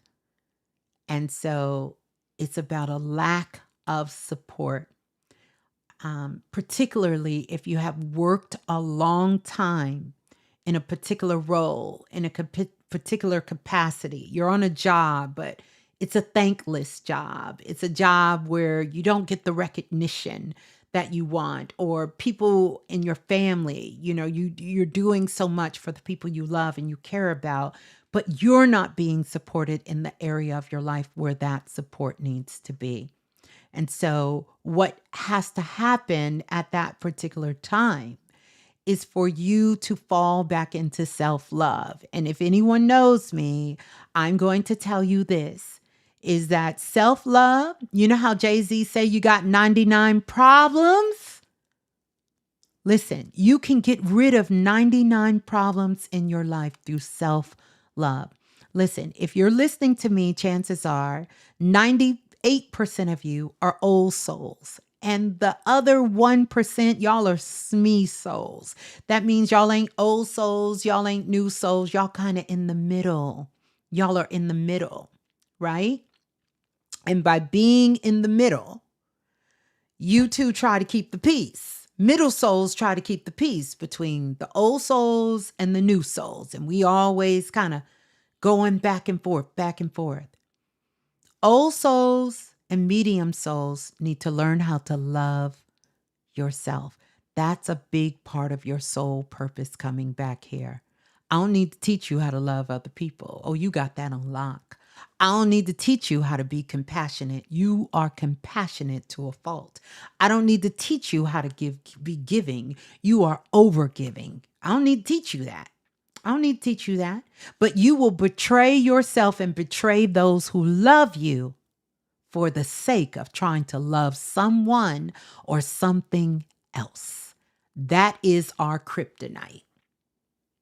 We will abandon ourselves. That's why we're often called the abandoned nation. We will abandon ourselves for love outside of ourselves. Time is over for that. Ooh, about catching poison ivory for the first time at 60 years old. Yes, I'll talk about that. I'll talk about that. Yes, I have a herniated disc and a degenerative disc disease. And the pain is in my neck on down. Listen, Dr. Ace, if you don't go somewhere, sit down, put your feet up and lay your back and let people start loving on you. Loving on you. And you can heal that, by the way. And the one thing that I will tell you is you need to do red light therapy. I've been giving this out for years, and I'm so glad now more people are talking about it. You need red light therapy. And I also recommend that when you get in, because I want you to understand your whole back cavity, that whole back cavity, your whole chest cavity, all the way down to the base of your spine. All of this is the heart chakra. It's the largest energy center on the physical body. And the front side of our heart chakra, this is the largest magnet. This is what we call it a magnet, and it is a magnet, right? But this energy field is large. It's big. It's how we give the front half. The back is how we receive. The back of the heart chakra is where we receive. This is vital to our health, to our wealth, to our spiritual evolution, to everything that sustains us on this planet. So I want you, when you get in the shower, turn around, face the wall, put your hands up, and let the water hit you in your back. And I want you to visualize light shooting in your back. And as that light is shooting in your back, I want you to visualize the first color you see. Whatever that color is, I want you to lock on to that color. And I want you to just surrender and allow yourself to let that light move through your body until you can physically, in your mind's eye, see that light coming out of your chest, pulsating until everything in your body starts vibrating. And you need red light therapy. If you email me at Question for Blue, I will send you some great recommendations that I have been given, that these are phenomenal. I have a red light therapy in my house. I use it on myself and anyone, cat, dog, bird, who come by that got something going. Get you some red light therapy, baby, because it works. It gets past the blood-bone barrier down to the subatomical particles, and it will help in a way that years of work will take to even start to turn this around. Red light therapy. Soon they're going to build houses with red light therapy rooms in them. That's how powerful this is about understanding about light therapy. But you've got to open up, Dr. Ace, the back of your heart chakra. You have to be able to learn how to receive. Learn how to receive. Start saying to yourself, what if I was open to receive all that God, the Most High, the universe wants to bless me with? Anytime you feel pain, say that. And I promise you, the pain will pause. And that's how you gonna know. Oh my goodness. Maybe Ms.Blue had a point. Maybe Ms.Blue had a point. Yeah.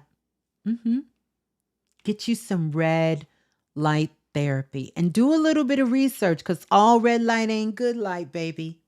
Now, quiet as it's kept, I might put this back out. I want to say maybe over more than a decade ago, I had a vision about this red light. And many of you have this activation that I did in a spirit quest called Red Light. I first gave it to the Divine Priestesshood. They had powerful transformation. People literally was hearing their bones crack and get straight while we were doing the session. And then I made it available for self-invested. And then I, at one time, gave it for anybody who signed up on my email list, because it is the way to generate that energy of a red light. I would say if you have it, do that red light, as well as visualize light when you're in the shower. Train yourself. Another thing I want anyone to do that's having some of these issues or just want to put this energy, you want to open up the back of your heart chakra. So when you hear people saying, got to open your heart chakra, I don't really talk like that, because I know most people, our heart chakras are wide open. It is not the front of the heart chakra we have an issue with. Most people are leaking out of the back of your heart chakra. And so, Dr. Ace, I can even tell how you're taking this energy, and it's that leak has slowed down. You may even feel yourself feeling better just through this conversation, which means you are an active participant in doing your work, because immediately your body is responding to what I'm saying, and the back of your heart chakra is starting to expand. You can even take you a heating pad and put it on low and put it on your back and keep it there for an hour or so you can learn how to focus energy on opening up the back of your heart chakra. Yeah. catching the show from the beginning, and the music you're playing at the start is sitting on my balcony. Beautiful, D. Beautiful. So there you go. And I want to say thank you. I know some of you guys gave me super chats. I don't ever mean to overlook that. I want to say thank you to Felicia for the super chat donation.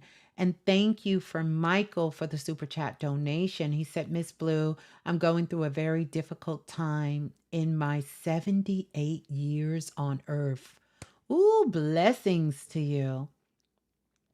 I need help from the ancestors, known and unknown, whom I love and who loves me, reaching out for any advice and help.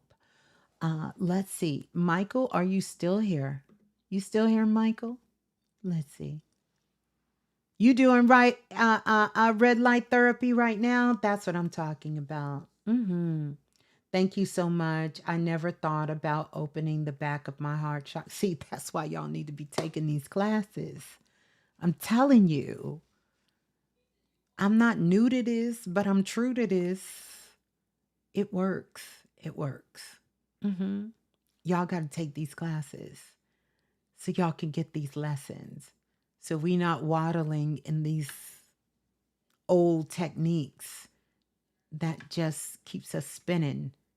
Keep us spinning. I teach real-time magic, real-time activation magic. Yeah. Yeah. Check out my digital download store because everything there is to teach you how to tap into your multisensory abilities. It's not about knowing everything, but it is about trusting yourself to know that your higher self, God, source, the universe, you can be in position to hear and understand what needs to be done. What needs to be done. By the way, we got class tomorrow. Shut the front door. I can't stay on here and play with y'all all night.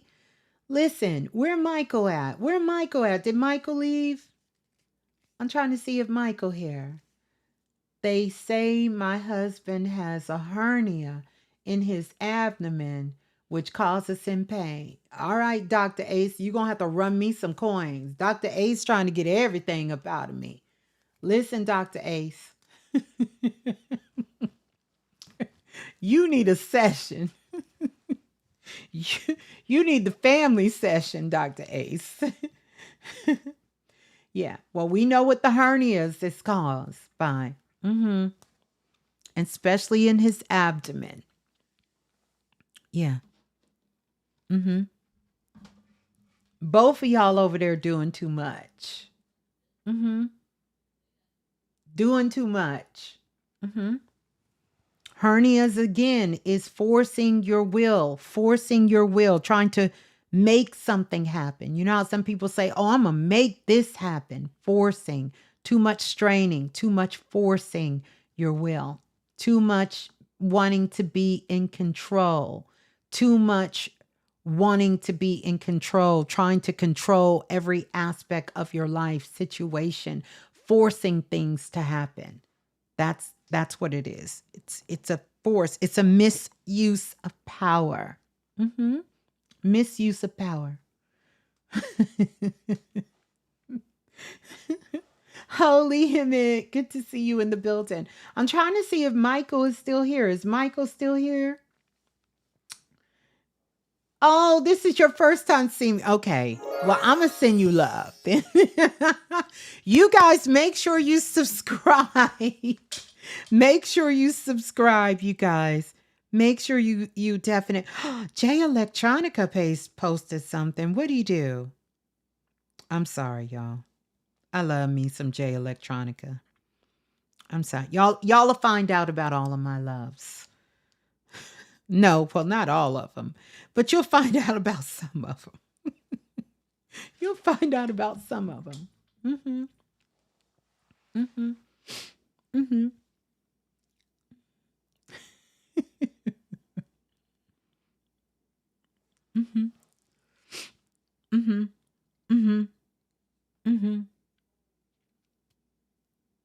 That is him all day forcing his power and control on every. Yeah.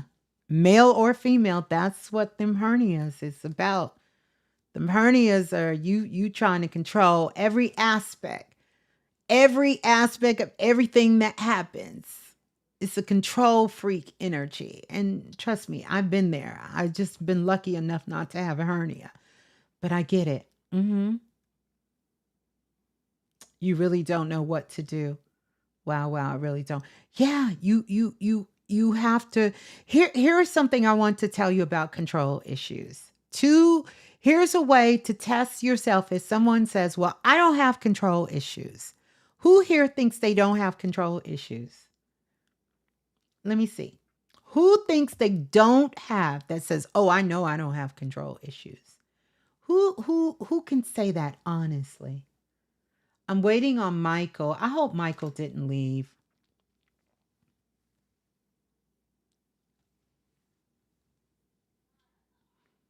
This is crushing you. This isn't all about cancers, Cynthia. Don't get crushed. Don't get crushed. This isn't about cancer. This is about all of us. Okay, we in cancer season, but this is about all of us. This ain't about cancers. You don't have control issues. Okay. So here's 2 ways to try to check yourself if you don't have control issues.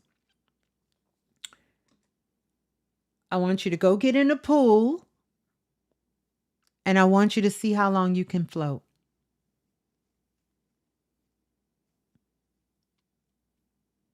How long can you float?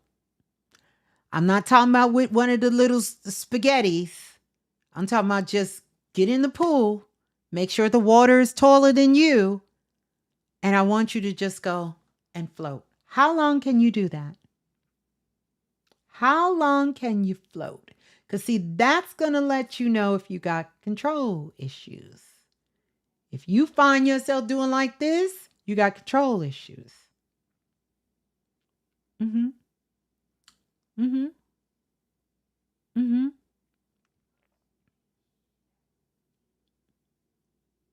Yeah, that's what I said. That's what I said, Cheney. I said, oh. So I went to the pool because my spirit guides told me.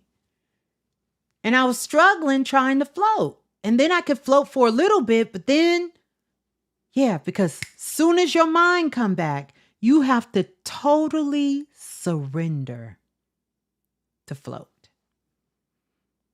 And some people say, well, I did it for 30 seconds. So what you basically saying is you can only get out of control for 30 seconds. So what if a baby is born with a hernia? Well, when souls are born with a hernia, that soul, that is agreement that soul had coming into this world, not just to teach themselves, but the people around them. Because, see, when a baby has a hernia, you have to really pay very close attention and nurture and love that baby a certain way. You can't hold them a certain way. You can't lay them a certain way. So not only is that baby teaching something for themselves, they're also teaching the birth family they're being born into. And often that birth family needs to learn how to properly love and nurture a child. Mm-hmm. Thank you, Dr. Ace, for your super chat. Yeah. Yeah, you can't use the noodles. No noodles, no rings, no swans, no doves, no donuts, none of that. Mm-hmm. I don't even know how to float. And you want me to float? Well, listen, you don't have to be taught to float. You ain't got to be taught to float. I believe swimming is an Emmett thing, even if you don't know how to swim. That's right. Thank you, Joe. Look at Joe. Joe be coming through with the wisdom. Joe said, listen, Joe said, don't run that. Don't run that. You ain't got to know how to swim. Floating is completely different. Hi, Maria C. Miss Blue, do you know if I'm pregnant? A pregnant woman could drink out of a copper cup.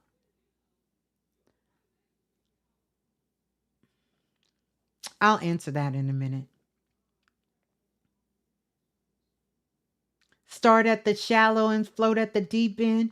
Yeah, if you really know you can't float, it would be advisable to start shallow. I started shallow. So when I stood up, I was, not under the water. But yeah, you don't need to know how to swim to float. Mhm. Mhm. Your fourth child had a hernia at birth. Uh-huh. Mhm. Mhm. When you surrender, that's one way. Another way that will help to teach you about surrendering is when you get on the airplane, because you have no control.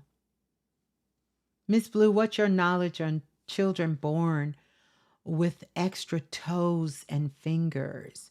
Most of those children who are born with extra toes and extra fingers are highly intuitive beings. Highly intuitive. Very intuitive beings. Yeah. It's almost the same as people being born with a veil over their eyes back in the day. Hmm. Happy born day, LaShawn. Your born day is on June 24th. Happy born day. Oh, yes. A baby born with a heart murmur. Babies born with the heart murmur are very sensitive beings. And again, this is an agreement that they made before coming. Here's the thing about babies and about children. Let me say this. I can teach a whole class on this, but let me say this. That, oh, I should have known. You call yourself Anubis for a reason. Um, Babies born, most souls do not enter into their physical body until they take their first breath. I don't know if y'all know that. Most souls are not even in their body until they take their first breath. Until then, it's a doorway where they come in and out. And so sometimes mothers will feel the baby, oh, the baby kicked. Yeah, baby either was coming in or leaving out. Like, yeah, let me check in. Okay, I'm gonna look around. There go my daddy. No, that ain't my daddy, but that's a man. Please, I'm joking. There, there go my brother. There go my sister. They checking in, seeing how the family is, and they leaving out. Then they coming back, they leaving out. They coming back, and they leaving out.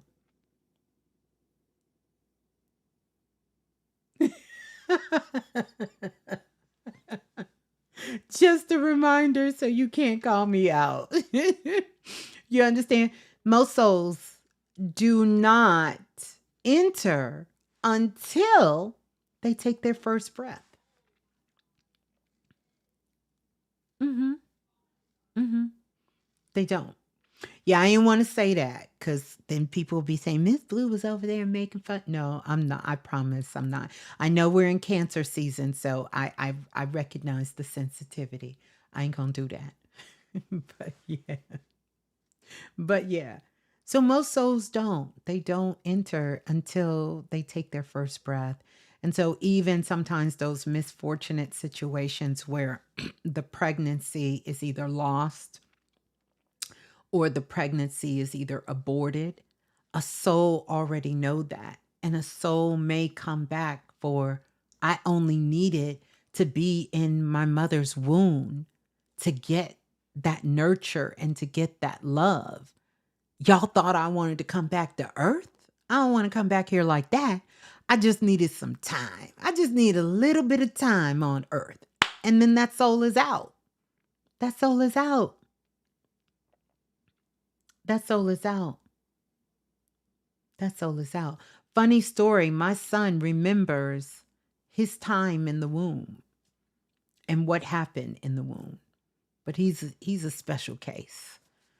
But yeah, these souls, and I've met a lot of Gen Zs that remember that process of being in and out of their mother's womb and what happened, certain circumstances. Because if you got a lot of drama, that soul is coming back to check it out. Like, do I still want to be a part of this family or not?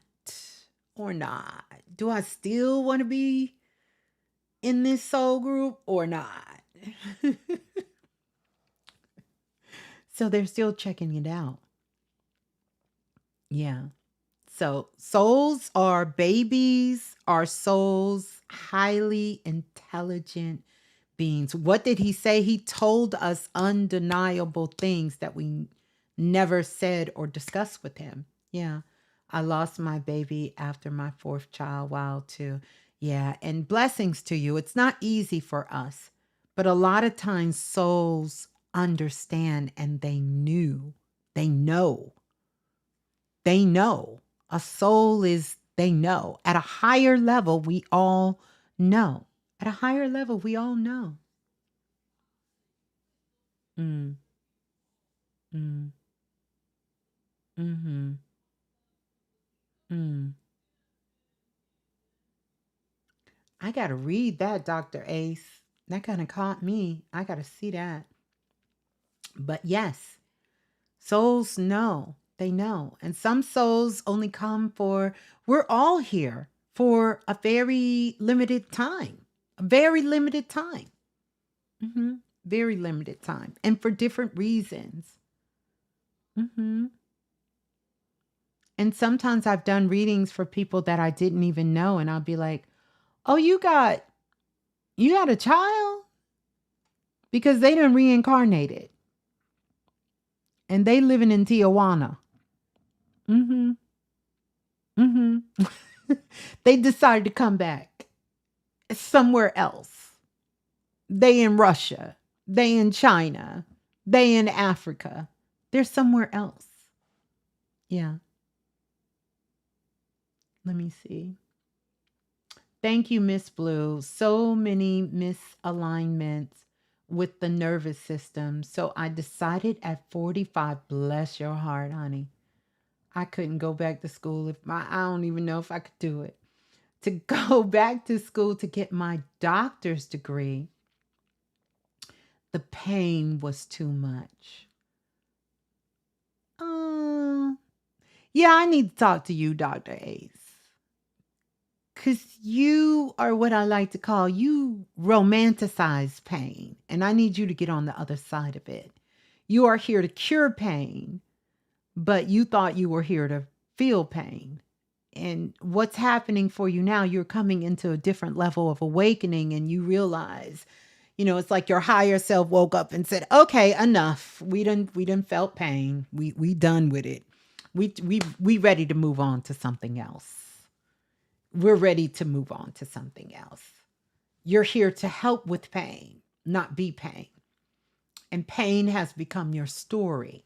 So the first thing you got to do is get a new story. You got to get a new story. You and your husband. Y'all both got. Well, that's a good thing. Y'all can get a new story together. Okay, both of y'all can get a new story. Y'all need a new story. Y'all lived a life. Y'all are about to reincarnate on the planet, and then y'all tell people, once upon a time, I used to be in a lot of pain. Now I help people get out of pain. I'm no longer in pain. I met this crazy woman named Ms.Blue, and I'm no longer in pain. So now I'm gonna show you how to get out of pain. Mm-hmm. Yeah. Mm-hmm. Mm-hmm. Tiffany, Tiffany said, what's going on with my soul? Tiffany, you tell us.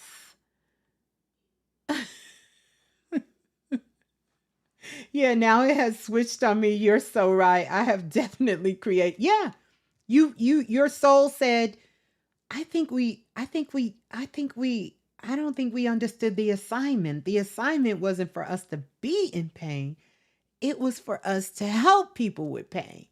But, if we live by this rule that we must experience it for ourselves in order for us to help people, which you live by that, you don't feel that if you ain't never been through what I've been through, you can't tell me nothing.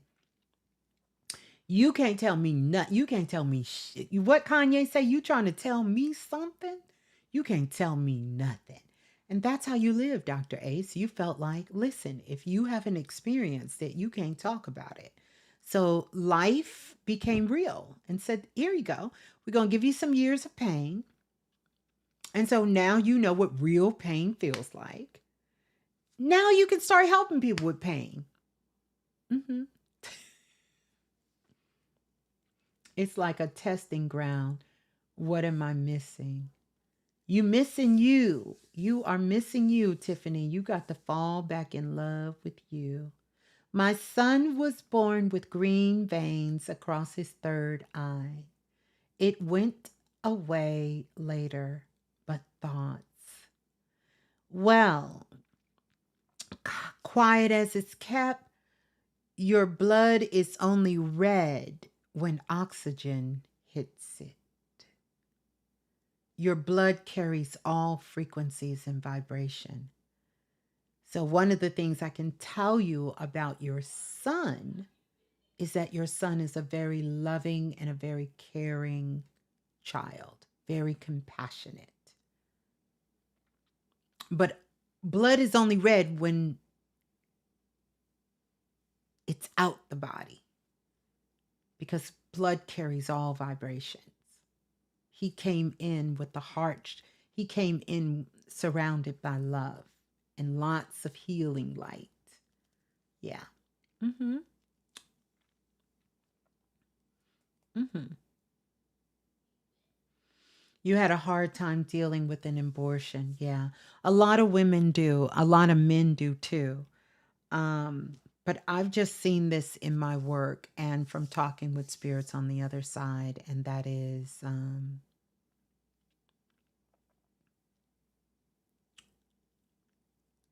nobody leaves before their time. No one leaves before their time. Unfortunately, we have not got to the place where we can physically walk out of our bodies. We haven't evolved our consciousness or expanded our consciousness to the point where we can just say, I'm just going to walk out.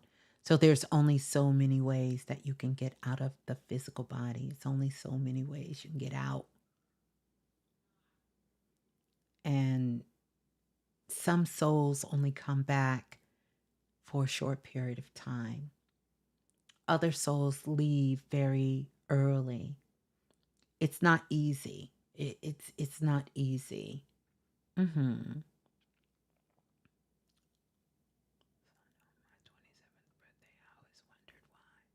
Cancer, Sun, Moon. Well, the reason is not a why. The truth is we're all going to leave. This is a temporary place.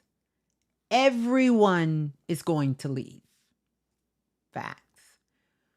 Eventually, we're going to have to change and expand our thinking about life and death. We're going to have to change that. And to know that nothing truly dies. We may not have this physical body. And of course, you're going to miss them in the physical.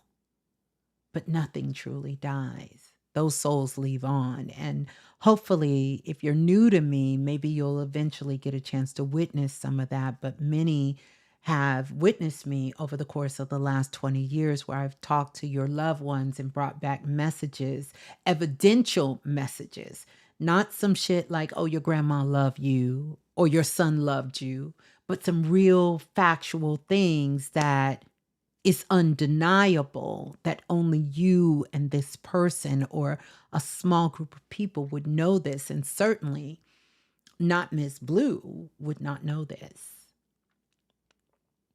And you can talk to your ancestors. And contrary to popular belief, even though altars and things like that help, have to recognize that you are the altar.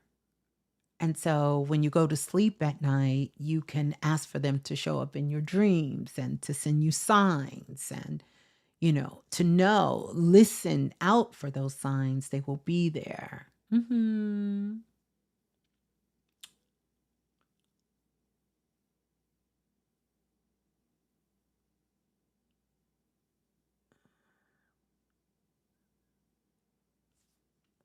Let me see what Tiffany is saying. Tiffany talking about she in a loop.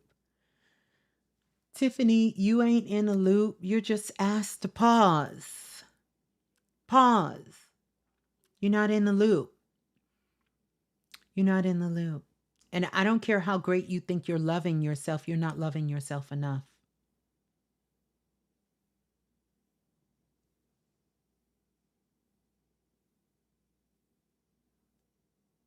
Mm. Mm. Wow. Well, when our loved ones are attempting to reach out to us, they have to do a lot to lower their frequency to come down to earth. Our role is to be open, is to be open. The more I keep love, peace, and joy, the more repeat tests come. Then you're keeping, let me address Tiffany, because Tiffany wants my undivided attention. I'm about to give it to her. Tiffany,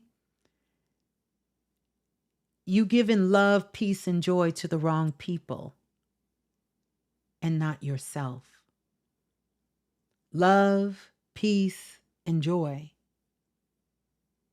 You have to foster that from within, not through compromise. Because if you're repeating the same test, it's because you still don't get it. You're great at loving other people, and now you're being asked to learn how to love Tiffany. And not in a surface way, but in a real authentic way. And here's something else I want to tell you. You can't drown your sorrows out. No. Well, you have to share with us how you've been loving yourself, because it doesn't work like that. If you are loving yourself and you are bringing peace and joy to yourself, then you would have a whole nother conversation about what's going on. So share with me what kind of practice you're doing. And maybe that I can help you with some clarity of why it's not working. Because sometimes what we think love is, that ain't love. What we think bringing joy is, that ain't. It's surface level love. It's surface level joy. Because real love and real joy is transformational.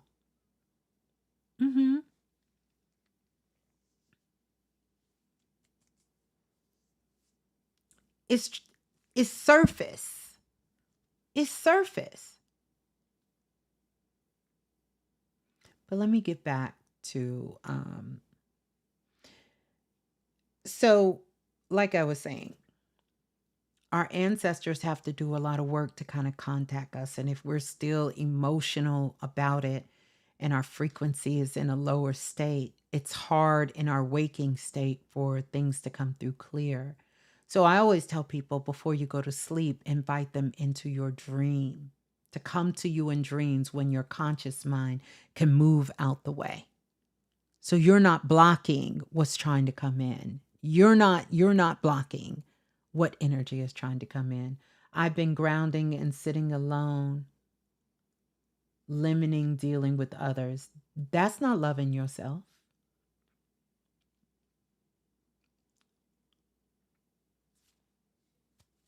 I mean, that can be a part of it, but that's not loving yourself. That's you trying to balance out what you're feeling. What else have you been doing? Because that ain't it. Reflecting when any situation happens to respond and not react. but that's still reacting. You reflecting when a situation happened to respond and not react. I get it. You're preparing for the next reaction. That's good to do. Don't get me wrong. That's great. But that's not loving yourself. That's a part of being loving, but that's not what loving yourself has anything to do with. It doesn't have nothing to do with any of that. Not really. I want to give you the foundation. Now, I teach classes in this, and I don't have time to give you a whole class, Tiffany. Loving yourself, the foundation, because you got to start with a good foundation. How do you talk to yourself? That's where the foundation of your love, self-love comes from. How do you speak to yourself? What does that inner dialogue, that language sound like? Especially key times when things frustrate you, when you're upset, when things are not going well. That is your foundation for self-love. That's what you got to work on.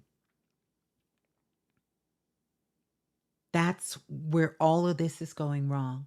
How are you talking to you? Not no one else. You. How are you talking to yourself? How do you speak to yourself? Do you even speak to yourself? No, you're not kind. You may be kind to you when it's convenient. You're not, what you're doing to yourself right now ain't kind.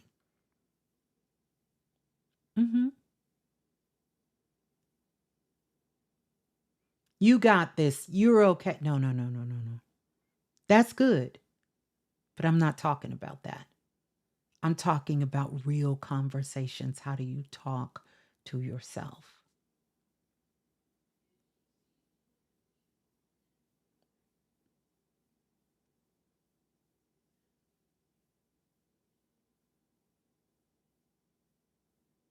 Not how you try to trick yourself. How do you really talk to yourself?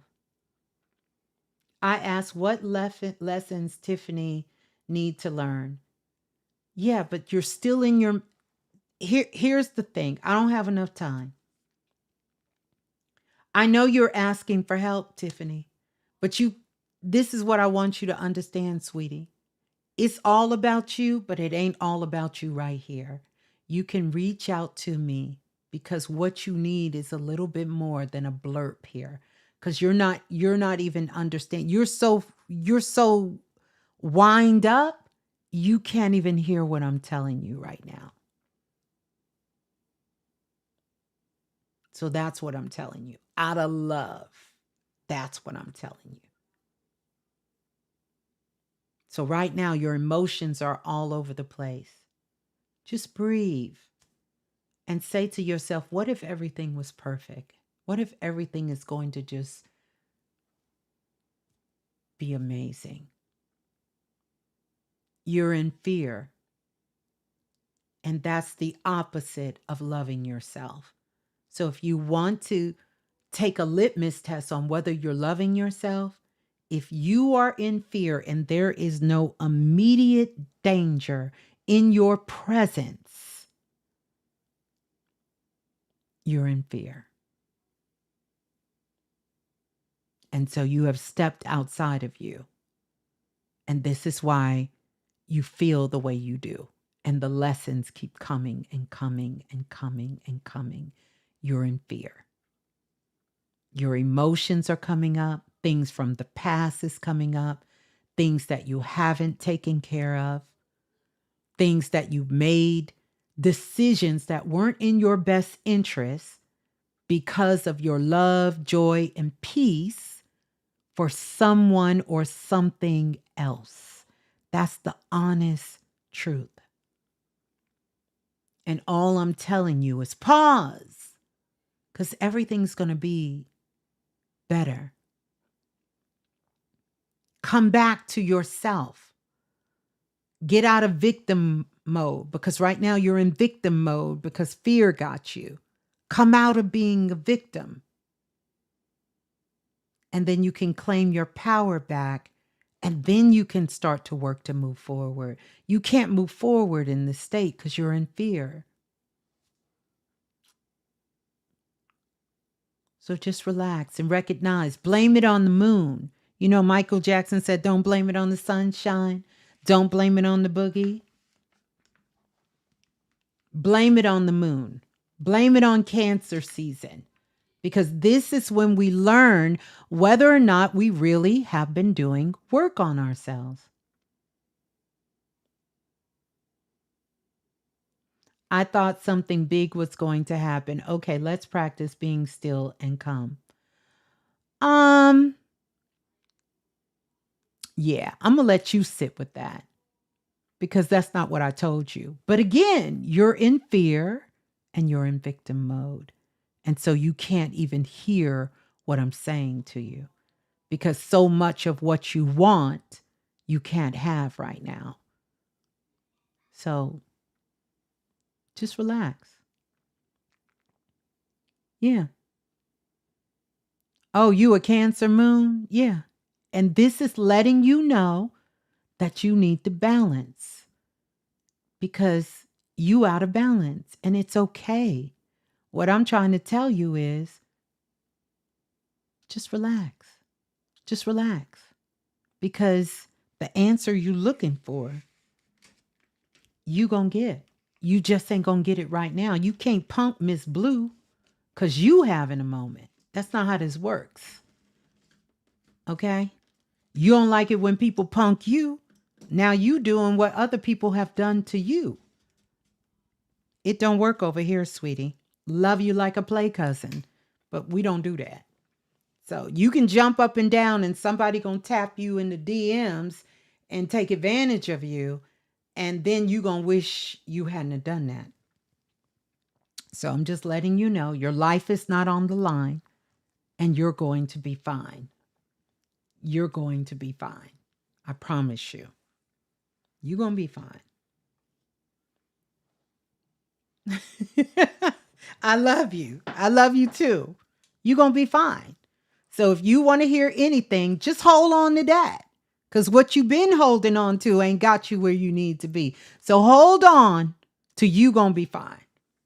Just keep telling yourself, Tiffany, you're going to be fine. Stop drinking.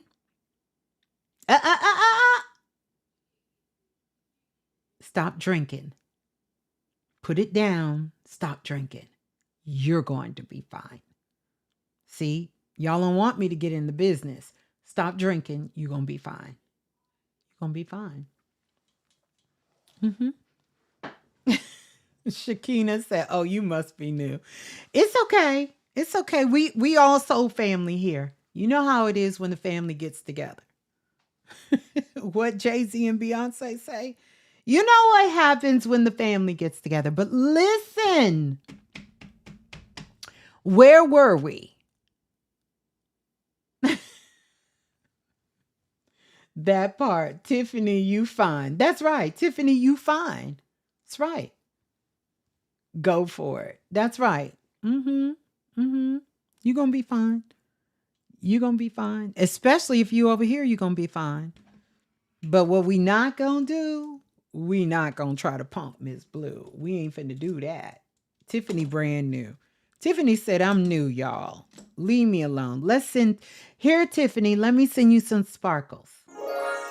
There you go. Catch them sparkles. Anubis.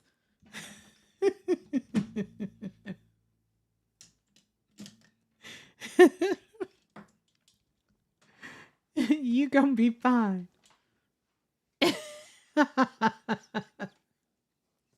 You're gonna be fine, love. You're gonna be fine. But yeah, you guys, so Cancer season is here. We got, first of all, congratulations again.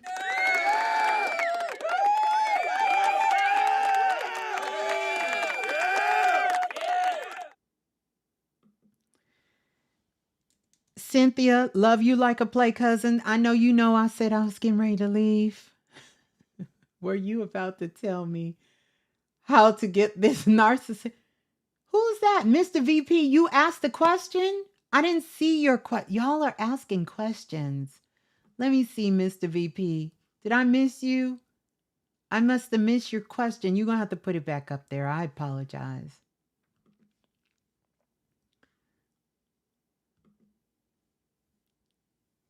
You were about to tell me how to get this You got a narcissist in your life? You know, that's a real interesting word because there's times in our lives where we all are narcissists. And really, I think it takes one to know one. And I know that's unpopular opinion, but it really takes one to know one. And it's real easy to get someone out of your life that you don't want to have any kind of contact with. And that is going to take us back to one of these signs and symbols. You have to set boundaries, not with them, with you. With you. No, it's okay, Cynthia. You know, I will get you. You have to set boundaries with yourself. You have to set boundaries with yourself. I am very stressed out dealing with the narcissist in my face. To stop dealing with them. Why? Why are you dealing with them? Stop.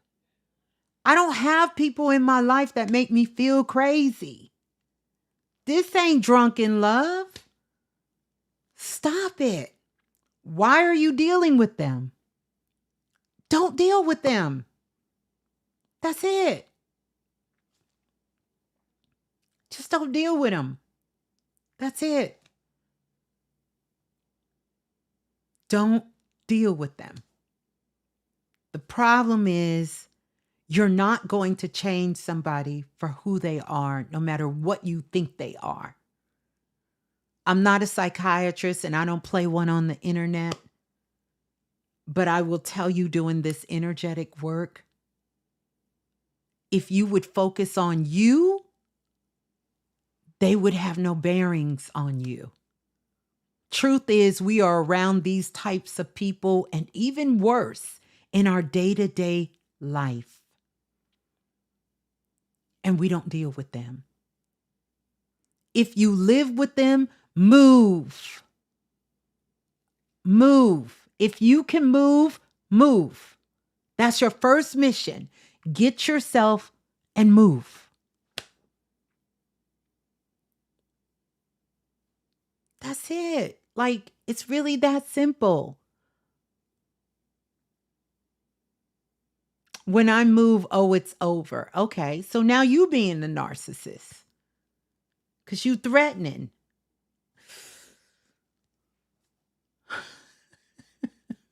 Because you threatening. Oh, when I move, it's over. Listen. Let me say this, because we could do a whole class on this. The person who is responsible for your emotions and energy is you. That's it. And anytime you are being that triggered by somebody else, look at Cheney, because she in the class. You have to set boundaries on yourself. Tell them, Cheney. Set boundaries, not on them. You. You set the boundary, not them. Yeah. You may be saying no. I know. You know how that saying go. I won't tell me the truth. You can't handle the truth. Most people can't handle the truth. And I'm just telling you with love, because you will drive yourself insane. It will change who you are as a person, trying to figure out why someone would be the way they are and do the things they do. And I'm telling you, it's a waste of life force energy. It's a waste of your breath. One day you may be choking and need to breathe, and you're going to think about all that breath you wasted with someone who's not going to change. No one should change in order to be in your life. And you should not have to change in order to be in someone else's life. Grow? Yes. Mature? Yes. Change? No. And so don't try to change them. They don't need to change. Try to change you. You don't need to change. But what you do need to do is to learn how to set boundaries for yourself. Because one of the things that manipulative people try to do is get in your mind, and they plant seeds. And you will find that you are spending most of your time trying to figure out some twisted shit they done told you when that ain't got nothing to do with you. Nothing. Nothing. We are around these people all the time. Sometimes we looking at these people in the mirror. I'm just keeping it real with you. You will drive yourself insane. That's not your role. Your role ain't to change people. Your role ain't trying to figure out why they doing the crazy shit. That's not your place. Set your boundaries. Know when I can say hi, but I gotta go. We're gonna keep it real short because I already understand who I'm. When you know the nature of a thing, then you understand. You understand. So I would say, yes, I get it. We live in a world where we want to label people and we want to call them all of this, but be very careful. Very careful. Because I done seen people change places with the demons they despise.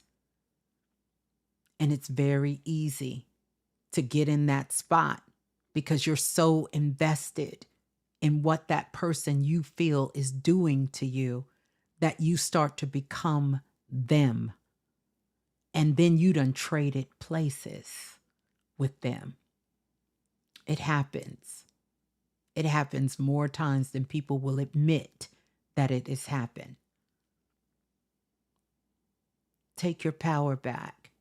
If you live with that person and you know the relationship is over, what you waiting on? Get out. There are some people in situations they can't get out right now. So they have to use other mechanisms to maintain the situation. But if you grown, you able, you got the finances, what are we doing? What are we who's the real narcissist?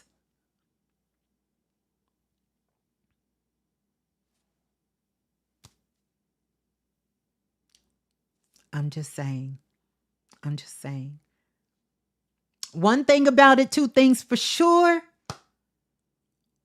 I'm going to keep it real. I'm not giving advice because I don't give advice. But I am going to tell you spiritually what I have learned and what I have picked up energetically. If you can leave, leave. If you are in the position where you can't leave, then you have to learn how to manage your own energy. I'm not trying to figure them out. I'm working on towards the move. Perfect. Then that's where you sit with it. You don't drag their ass into a conversation they don't belong, because that shows me that you are focused. They still with you. They still got you. Because you can't move, you can't think. When it's time for you to ask a question, it's got to do with them. To the point that you done comprise all of this energy into that title, narcissist. You are carrying it with you and it is spilling out in your life. So when you meet people and they start picking up some shit on you, you got to tell them, oh, it's because I live with a narcissist. I know you feel that energy on me. It's only because they with me. You see how cryptic that is? We should have never known that you was in the house with a narcissist. Never. You don't want that to become your passion or your purpose.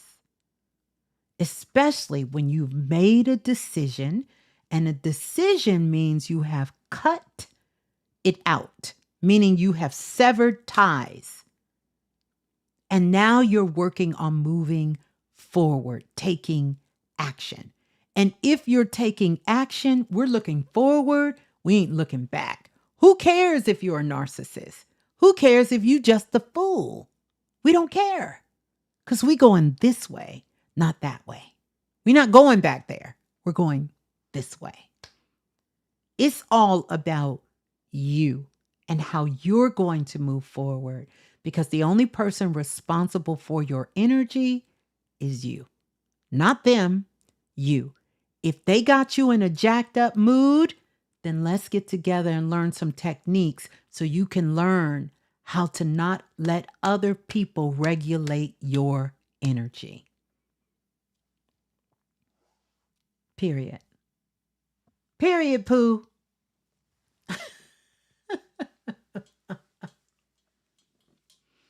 Period. Mm-hmm. Yeah. Book Spiritual Tea and Me, Trading Places. That's real. It sure is. So you don't want to, what that movie say? You don't want to trade places, Miss Seeley. I know you not Miss Seeley, you Mr. Seeley. You don't want to trade places. Don't trade places with them. Do not dare let them take another ounce of your precious energy and your power. Yeah, don't let them do it, because that's what they want. We don't know who they are, but we say they. We say they. We don't know who they is, but they out there somewhere. Somewhere they out there.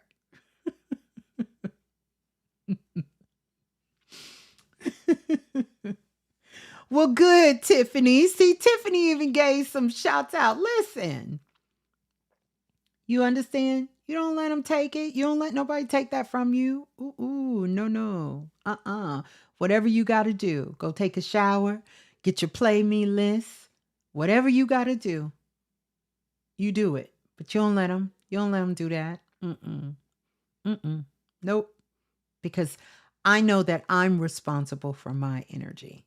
Me. No matter what happens, I'm responsible for my nervous system.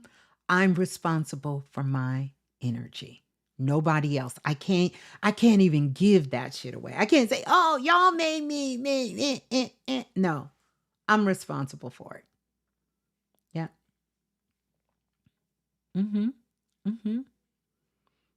Yep. So there we go, soul family. We done had a whole, we done did a whole Cancer season. Where my Cancer babies at? We got to show them love. Because, see, they deal with this 24 hours a day, if not from their selves, people in their lives. But, here's the flip the script. For those who have strong Cancer placements, and that would be I have a strong Cancer. I'm not a Cancer sun. I'm not a Cancer moon. I'm not a Cancer rising. But I have a strong Cancer placement, and quiet as it's kept, whenever we go into a season, we all become that sign. Because we have 12 houses. You know how in the Bible it says, my Father has many mansions and there's many rooms? We are talking about the Zodiac wheel and the 12, right? So we all activate that Cancer energy that's inside of us. But the difference is, for those of us who are sun sign Cancers, your task is quite the opposite from us. Because, see, Cancers feel this intenseness 24 hours a day, 7 days a week. That's why I say Cancers are one of the more psychic signs in the Zodiac. Because they can feel you before you feel you, almost. You understand? So they have to learn during Cancer season how to feel themselves. Cancers have a difficult time understanding their own emotions, but don't test their ass with yours, because they gonna be spot on. But their own, oh, they oblivious. They clueless. I don't mean that literally. Don't come for me, you guys. But they are kind of clueless. when it comes to their own feelings.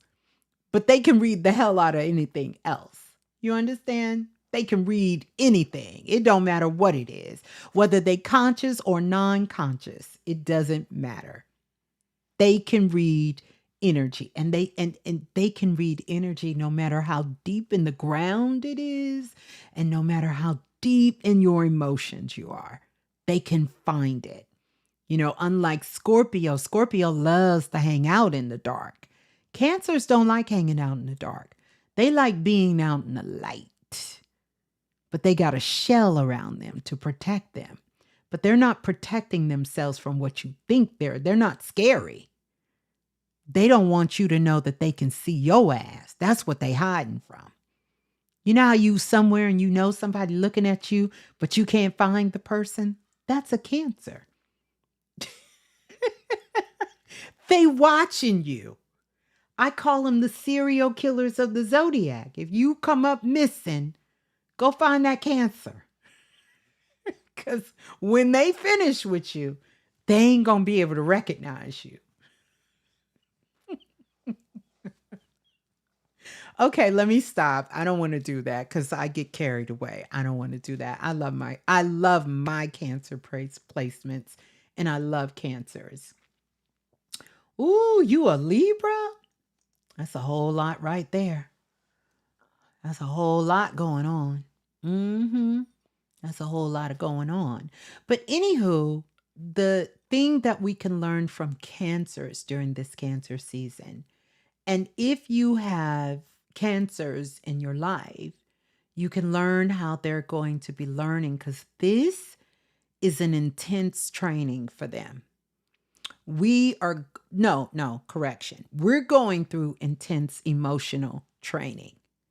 They are being forced to go to the next grade in their emotions.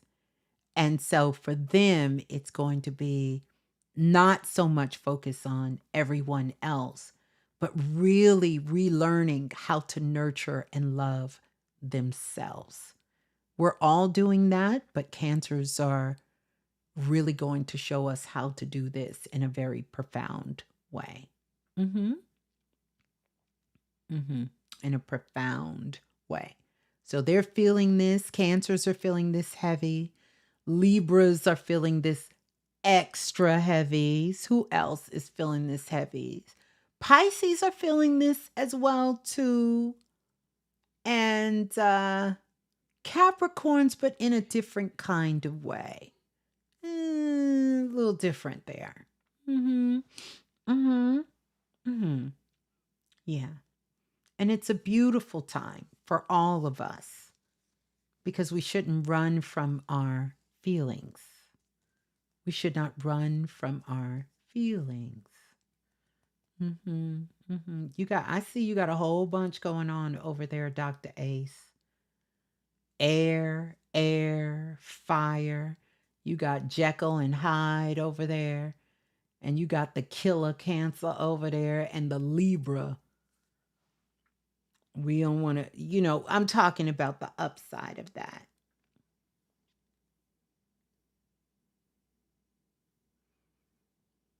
Okay. Okay. I will check it out. Books, Spiritual Tea and Me. Mm-hmm.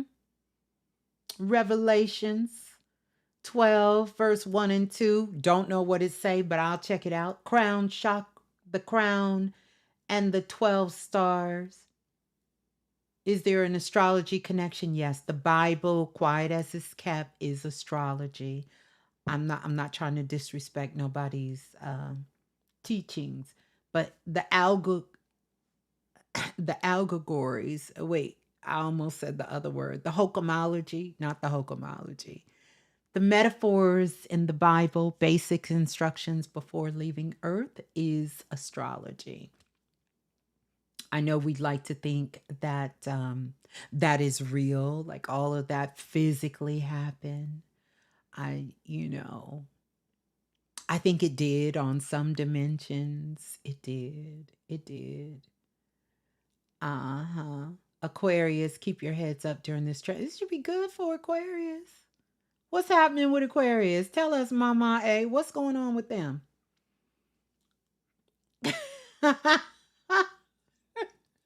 What's going on with them? What's good? What's good? What's Gucci? Everybody got something going on. This is what I want y'all to get through your minds.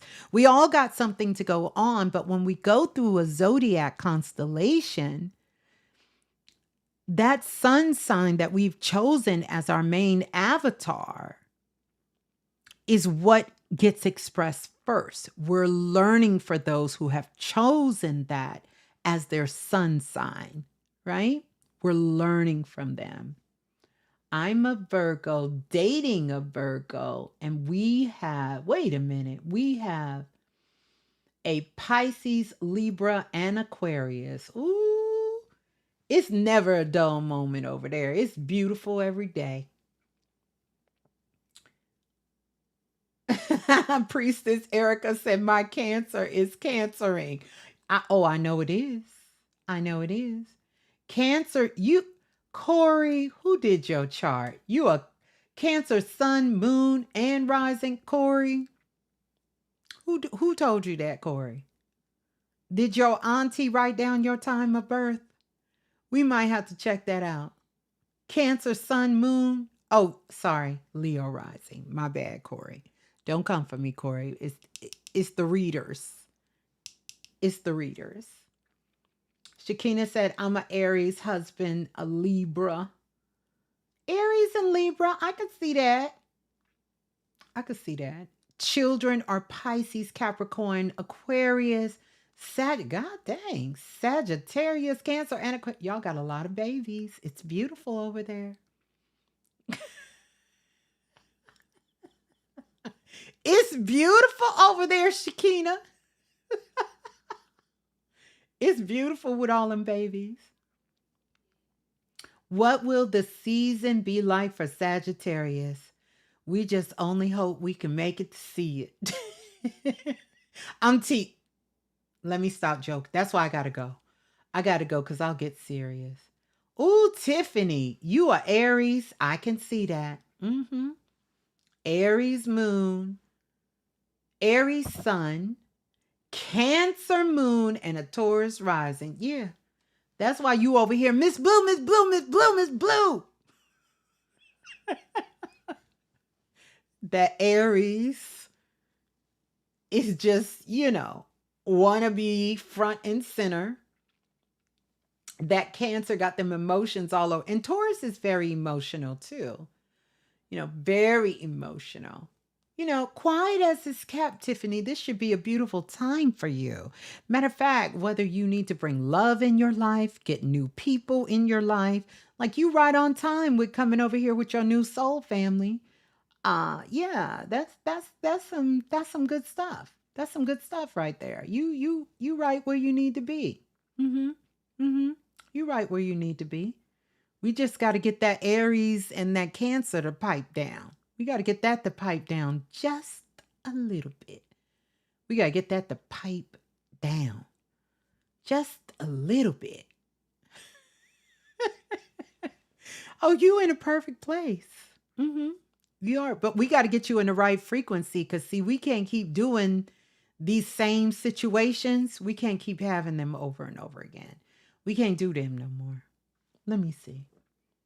You are Cancer rising. Oh, okay. And y'all just want to claim Cancer. I love it. Well, if you do surreal, yeah. Oh, okay. I get it. Sidereal astrology. I get it. Beautiful. Yeah, that Cancer rising. Ooh, Cheney, you a Cancer? Yeah, it's making sense. Y'all telling on y'all self. Cancer rising. Leo moon and Aquarius sun. Girl. Listen, that's pure fire right there. You were built for the spotlight. You were built for the spotlight. If you could get out of your head, stop thinking about you and stop over nurturing other people. I love it. Yes, yes, Dr. Ace, you are open in the back of your heart. I know you can feel it. I know you can. See, I don't have shows, I have activations. Everybody know that. Brother Bobby Hemmett kind of named that back in the day. I'm a Pisces sun, Aquarius moon, and rising. Needing self-love this Cancer season. Listen, don't play with that Pisces. Don't play with that. You play too much. You play too much with that Aquarius moon and rising, but that Pisces, you play too much. You got to really want love for real. You saying self-love because you probably done went through a breakup and then met somebody else already, but you trying to contain yourself because that Pisces energy, that could be a little slippery, a little slippery, a little slippery slope. Do we all have signs within us? We sure do. We sure do. Lori Lee, yep, you got 12 signs in you, Lori Lee. All of us. Kevin Wise, you a Pisces?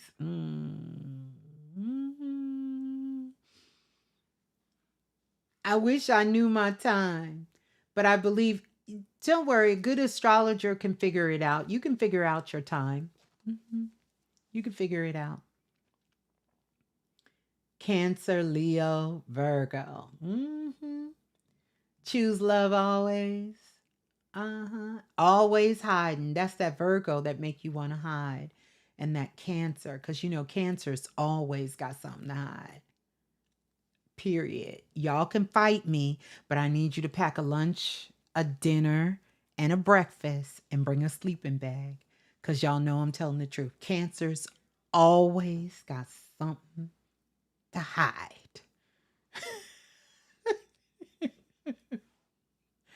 I don't care what they tell you. They always, hear me out, got something they hiding. I don't care what it is. They hiding. Just hope it ain't a body. But they hiding something. They always got something to hide. Joe said, I am 100% a Leo. Joe, that makes sense. That makes sense, Joe. That I can see that. I won't argue with you on that. Top tier.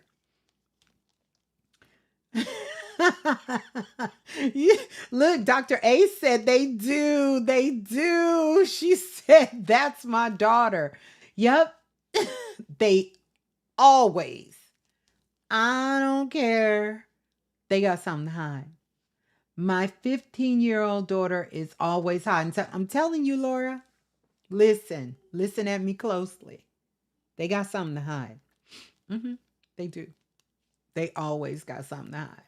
I don't care. I don't care. I don't care. It could be a piece of paper with I hate you or I love you on it, but they got something to hide. And look, now this ain't me saying this. This is a Cancer saying this. They say we hiding that we all know how to get away with murder. See that? Listen, that ain't me. I'm a double Pisces with the Libra moon. Jim, everybody run for the hills. A double Pisces? I don't even know what that means. I don't even know. So you're a Pisces sun and a Pisces rising? I'm going to refer you back to the movie Will Smith played in. And let's see if you know, Jim, what movie that is.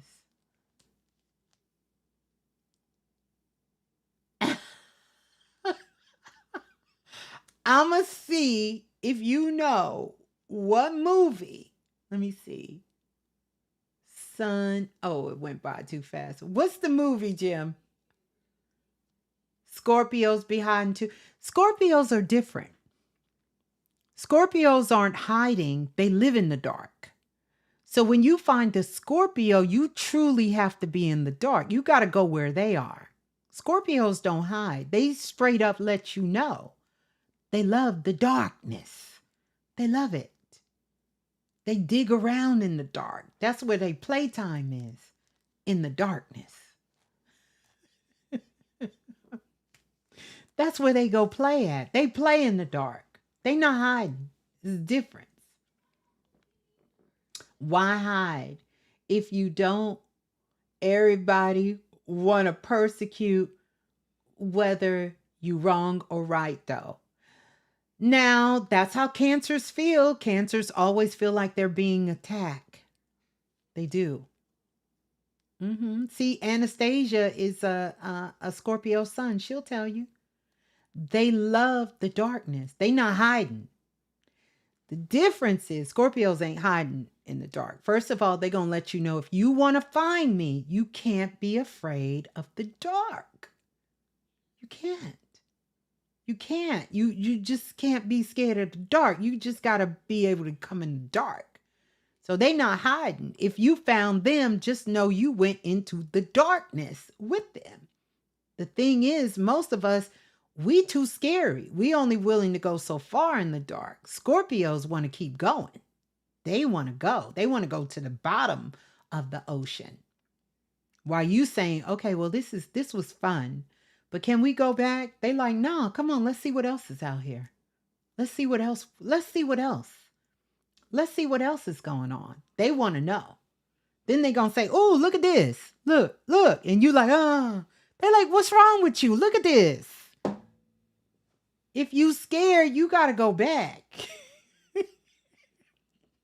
That's what Scorpio gonna tell you. If you scared, you got to go back. Because, listen. I see Jim didn't come up. Ooh, April, you a Pisces sun? Now, April.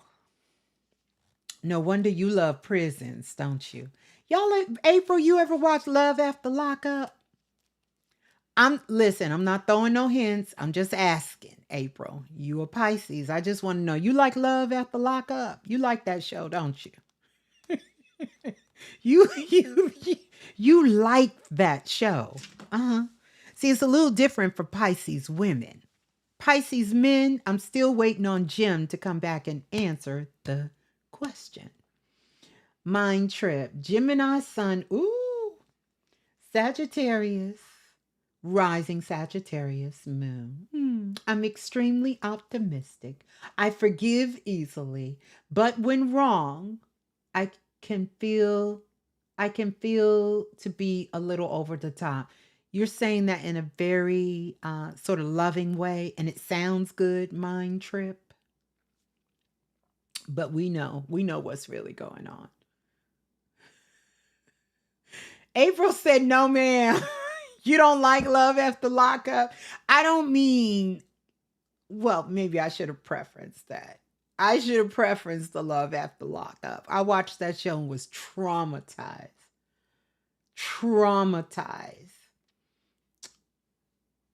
Jennifer said, oh my God, Pisces friends love prisons. Pisces are fascinated with those places. They're fascinated with prisons. They're fascinated with places that contain you, because Pisces is in the ocean where you can't feel the bottom, can't feel the top or the sides. Think about a fish swimming in the ocean.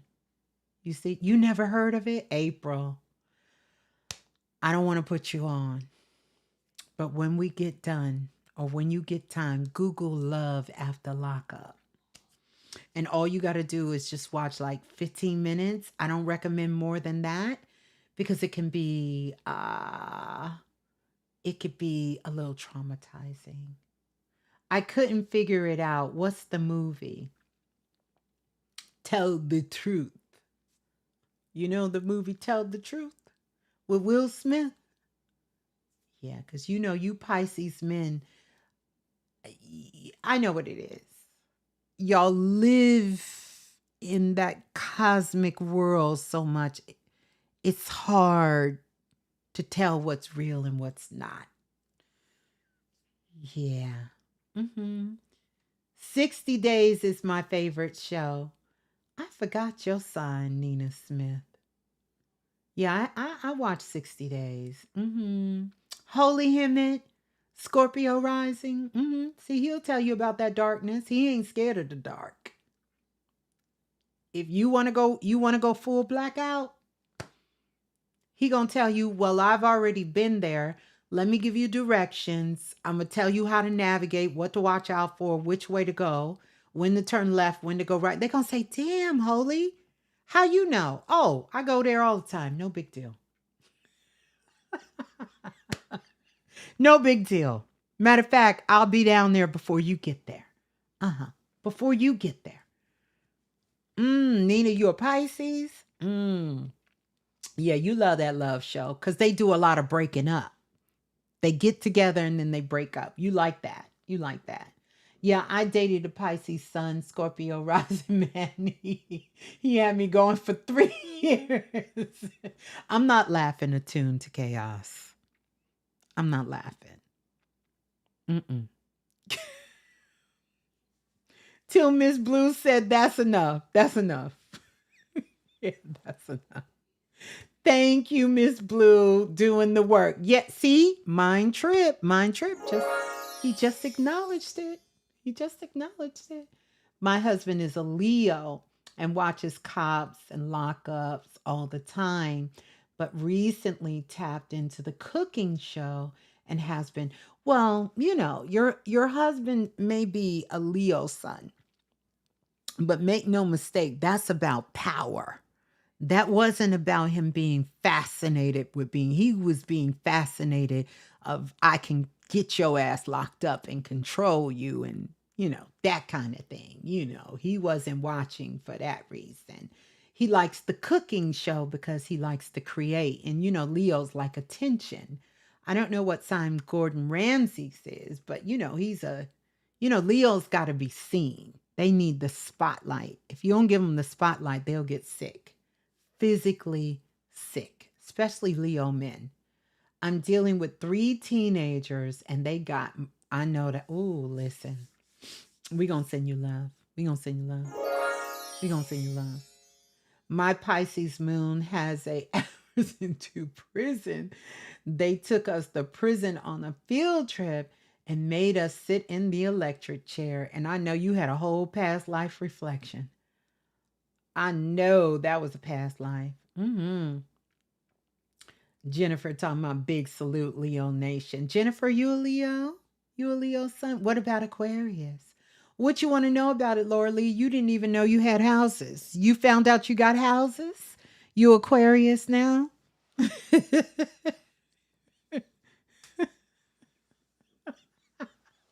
But oh my God, my Leo sun and Leo moon is tripping and Taurus rising. Yeah, you need to get with, what's our girl named Tiffany? You need to get with Tiffany. Yeah, y'all got a lot going on. Y'all got a lot going on. Yeah, I can imagine that was emotional damage. Especially for Pisces. Their biggest fear is to get locked up, but they cross lines all the time that can get them locked up. Ooh, Anubis. You ain't do that. Well, I went to a concentration camp. What Laura Lee say? Laura Lee laughed. I went to a concentration camp in Dachau, Germany, and I was traumatized as a child. Yeah, Tiffany, you got it's your soul tribe up in here. Yeah, that's some traumatized. When I grew up in New York, they used to have this show. Y'all remember Scared Straight? And they would take those kids to prison. They would take them to Rikers Island. And nobody got nothing nice to say about Pisces men. Shaking my head. Can I live? Are you a Pisces man? Because you came right in here and jumped right on the bandwagon. So I got a lot of beautiful things to say about Pisces men because they are so intuitive. They carry a very sacredness with the divine feminine energy. because of their intuitive and their spiritual nature. They're very loving, very kind. We got a lot of stuff. We just kind of shooting the gift. We shooting the gift. We trying to show the polarity of all signs, not just Pisces men. Now you got Michael Jordan on and you came up in here and now you want to represent Pisces. Y'all remember Scared Straight? Listen, Scared Straight scared me straight. Yes, that was some traumatizing stuff for children. It was traumatizing. I'm sure it scared some kids straight. I have to get myself together because I have an Aries stellium. I am an Aries, Sun, Jupiter, Mercury, and Chiron. You'll be fine. You more than all of that. We all got them signs with us. Now when not when they moving in. Yeah, there you go, Rose Gold. Say it again. Say it again. Can I live? Yeah, you must be Pisces. Can I live? Who's stopping you from living? Is it can I live or can I live? Which one is it?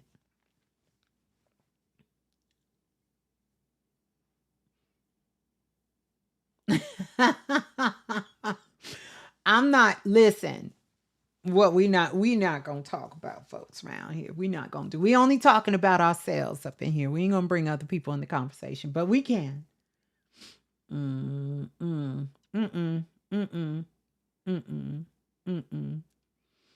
Yeah, I know you cancers are bringing up all of y'all pain moments. Bless y'all hearts. Y'all don't go back to y'all got me over here sweating. Don't go back in y'all past lives now. Don't y'all do it. Don't y'all do it. Don't y'all do it. Mm-mm. Don't y'all do it. Don't y'all do it. Mm-mm. Y'all got me over here. I gotta powder myself up. I gotta powder myself up. I'm getting a little shiny over here with this light. I know one thing. I'm about to get my butt out of here. It is about 2:32 in some parts of the world. All of y'all with these stelliums in y'all houses. Uh-huh. Why the crab got a sword? That's not a sword. You thought that was a sword? I want you to look at that real good. You see the crab with a sword? That looked like a sword to you? That is an upside down ballerina. And I worked hard on this upside down ballerina. You didn't call it a sword?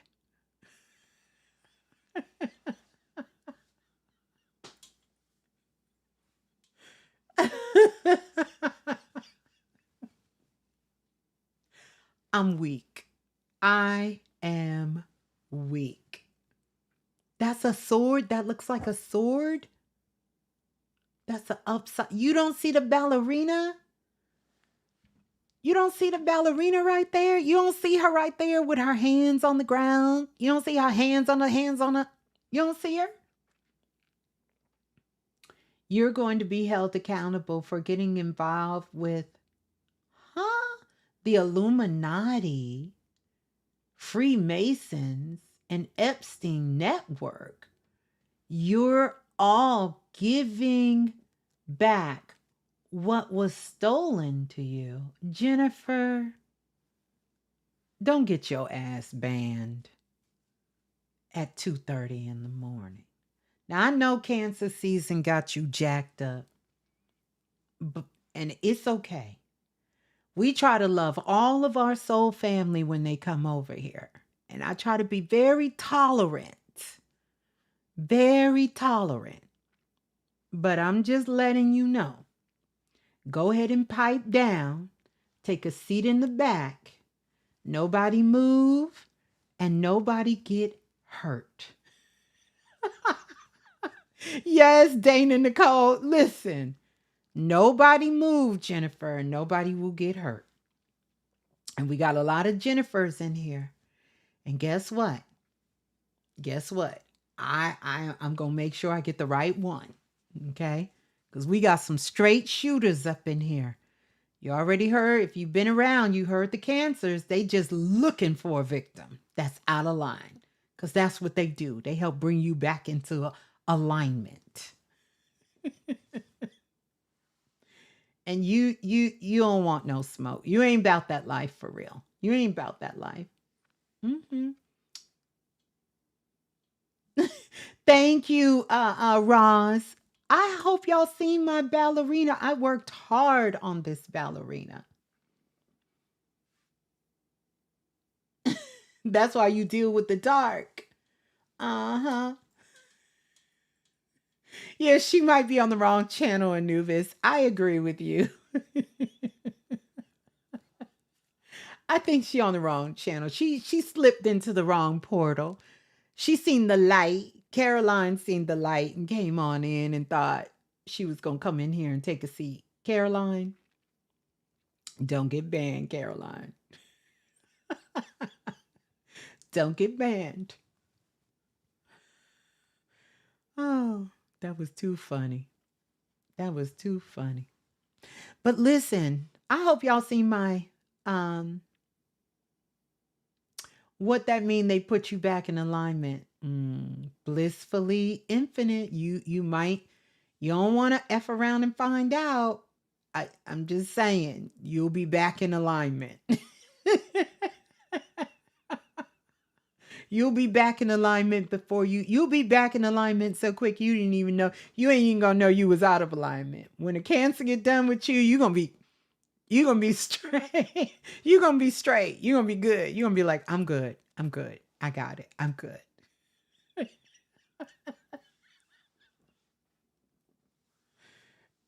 I know that's right. I am illuminated. Yeah, it's all gravy. Oh, did she say illuminated? Illuminati. Illuminati. I don't even know. I don't even know what she was talking about. I don't even know. Yeah, I called her Caroline.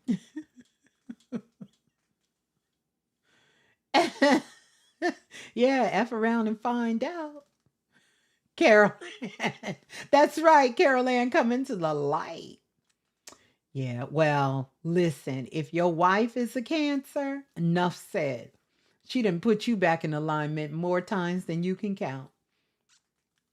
You didn't even know you was out of alignment.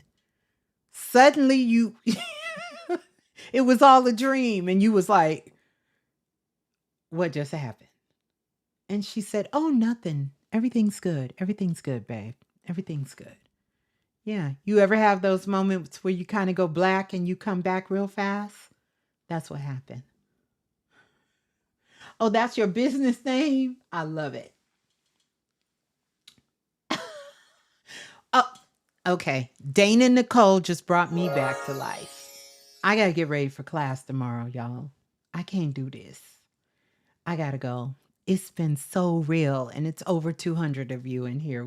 I hope we've had a good time together. We've had a good time together. Hmm.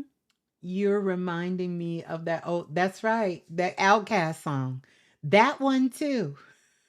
I know you like to think, yo. That's right. Hmm. Ross said, I used to read Word Up magazine. It was all a dream. That's right. That's what happens when a cancer get a hold of you. You're going to be back in alignment. You don't even know that you was out. This is my type of carrying on 1:40 in the morning. I should have been. Me too, Dahita. I should have been went to bed. Been sleep. Been sleep. Choose love always said don't get slapped up. I got to come back and read the comments. Tiffany said, yes, I had a blast. Thanks for the big welcome, family. Tiffany came in crying. She leaving laughing. Tiffany, it's all good. I promise you, you're gonna be just fine.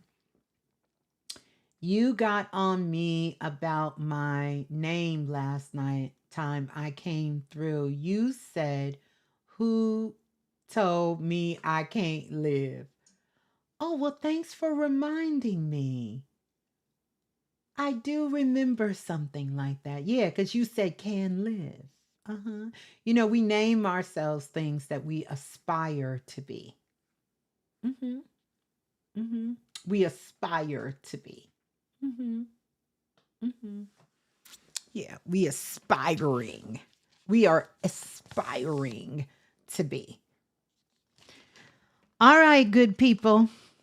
Look here, beautiful people. I ride with my ancestors in the passenger seat. Period, Pooh. You woke up and we was over here clowning. Whoo, listen, we've been clowning all night, having a good time. You can't. I don't take myself too serious, and I don't think anybody should. The things that are serious in our lives should be the star serious, and we should understand that we are more multi-dimensional beings. So, Mind Trip said we are all searching for truth. We are all searching truth. It's hard to accept. Little bit at a time. Caroline, don't be afraid to question and research. Mind Trip, you acting. You might be, I ain't gonna say it. You acting, Mind Trip. We don't believe none of that. Let me go back and see your sign again. We ain't falling for none of that. You ain't got a lie to kick it, Craig.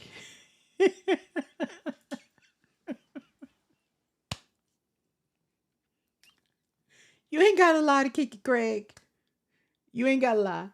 Holy Him, it said, this account reminds me of the conscious party line back in the day on the telephone. Yes, we used to have so much fun. So much fun. Something ain't right. You're not getting your notifications. Make sure you hit that bell. And remember, if you turn your notifications off on your phone, it turns off all notifications. YouTube. So if YouTube notifications is not on, it's going to be off. It's going to be off. I never thought in a million years when I set up this YouTube page that I would actually be, let me see what she say. I got to read it. I got to read it. Actually be a doctor though. It's wild the times that we're in. That's right. Be a doctor and in the room with a psychic and an oracle and a medium.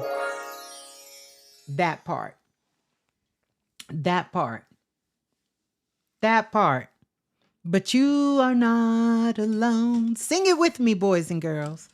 You are not alone. You are not alone. You are not alone. You are not alone, Dr. Ace. We got a lot of doctors that are a part of the soul family. So welcome on in. It's a whole bunch of them. Some of them are MDs. Some of them are PhDs. Some of them are, what's some of them other acronyms? I can't remember them all. But it's a whole bunch of doctors around here. You ain't going to be by yourself now. Don't ever think that. Quiet as it's kept. Some people call me the doctor. Just call her the doctor. The energy doctor. Let me stop. This is when I get sleepy. My kids tell me, go to bed. So I better go to bed. I better go to bed because I'm getting silly now. I'm getting silly. But this has been a great time. It's been a beautiful time. I thank you all for coming on. We're going to have a beautiful Cancer season, learn a lot about our emotions and our feelings. And you need some veil breaker. I have some here. And, I didn't even, I took some this morning. I took some this morning. But, yeah. Yeah, it's not a veil breaker. I actually took my vitamin a little late. I don't know about anybody else, but my vitamins kind of keep me. This is Dr. Maxie Priest. Dr. Maxie Priest and Shava, as in Shava Ranks.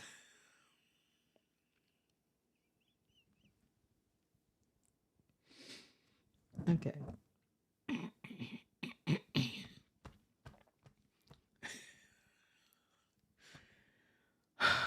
Okay. Okay. We got to go. We got to go because I'm going to have jokes. I'm going to have jokes. I'm going to have some good jokes. We got to go. That was cute. I love that. We got to go. We got to go. We got to go. Y'all ain't got to go, but we got to get up out of here. I will see y'all later in the week. Let's have a great new moon. Jennifer, let's have a great new moon.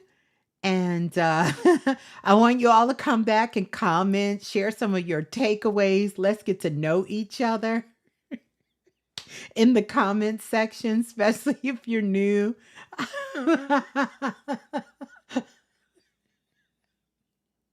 You good, Mind Trip? You good? You good? Tiffany said, I'm leaving with my final word. Relax, Tiffany, relax. Tiffany, relax. Yeah, relax, Tiffany. So, well, I'm glad this was joy. Yes, this was joy. And it's so true. I'm sure we all needed this right now because it is a lot going on in the world. And hopefully you can take a piece of this with you and just remind yourself, put it on in the background and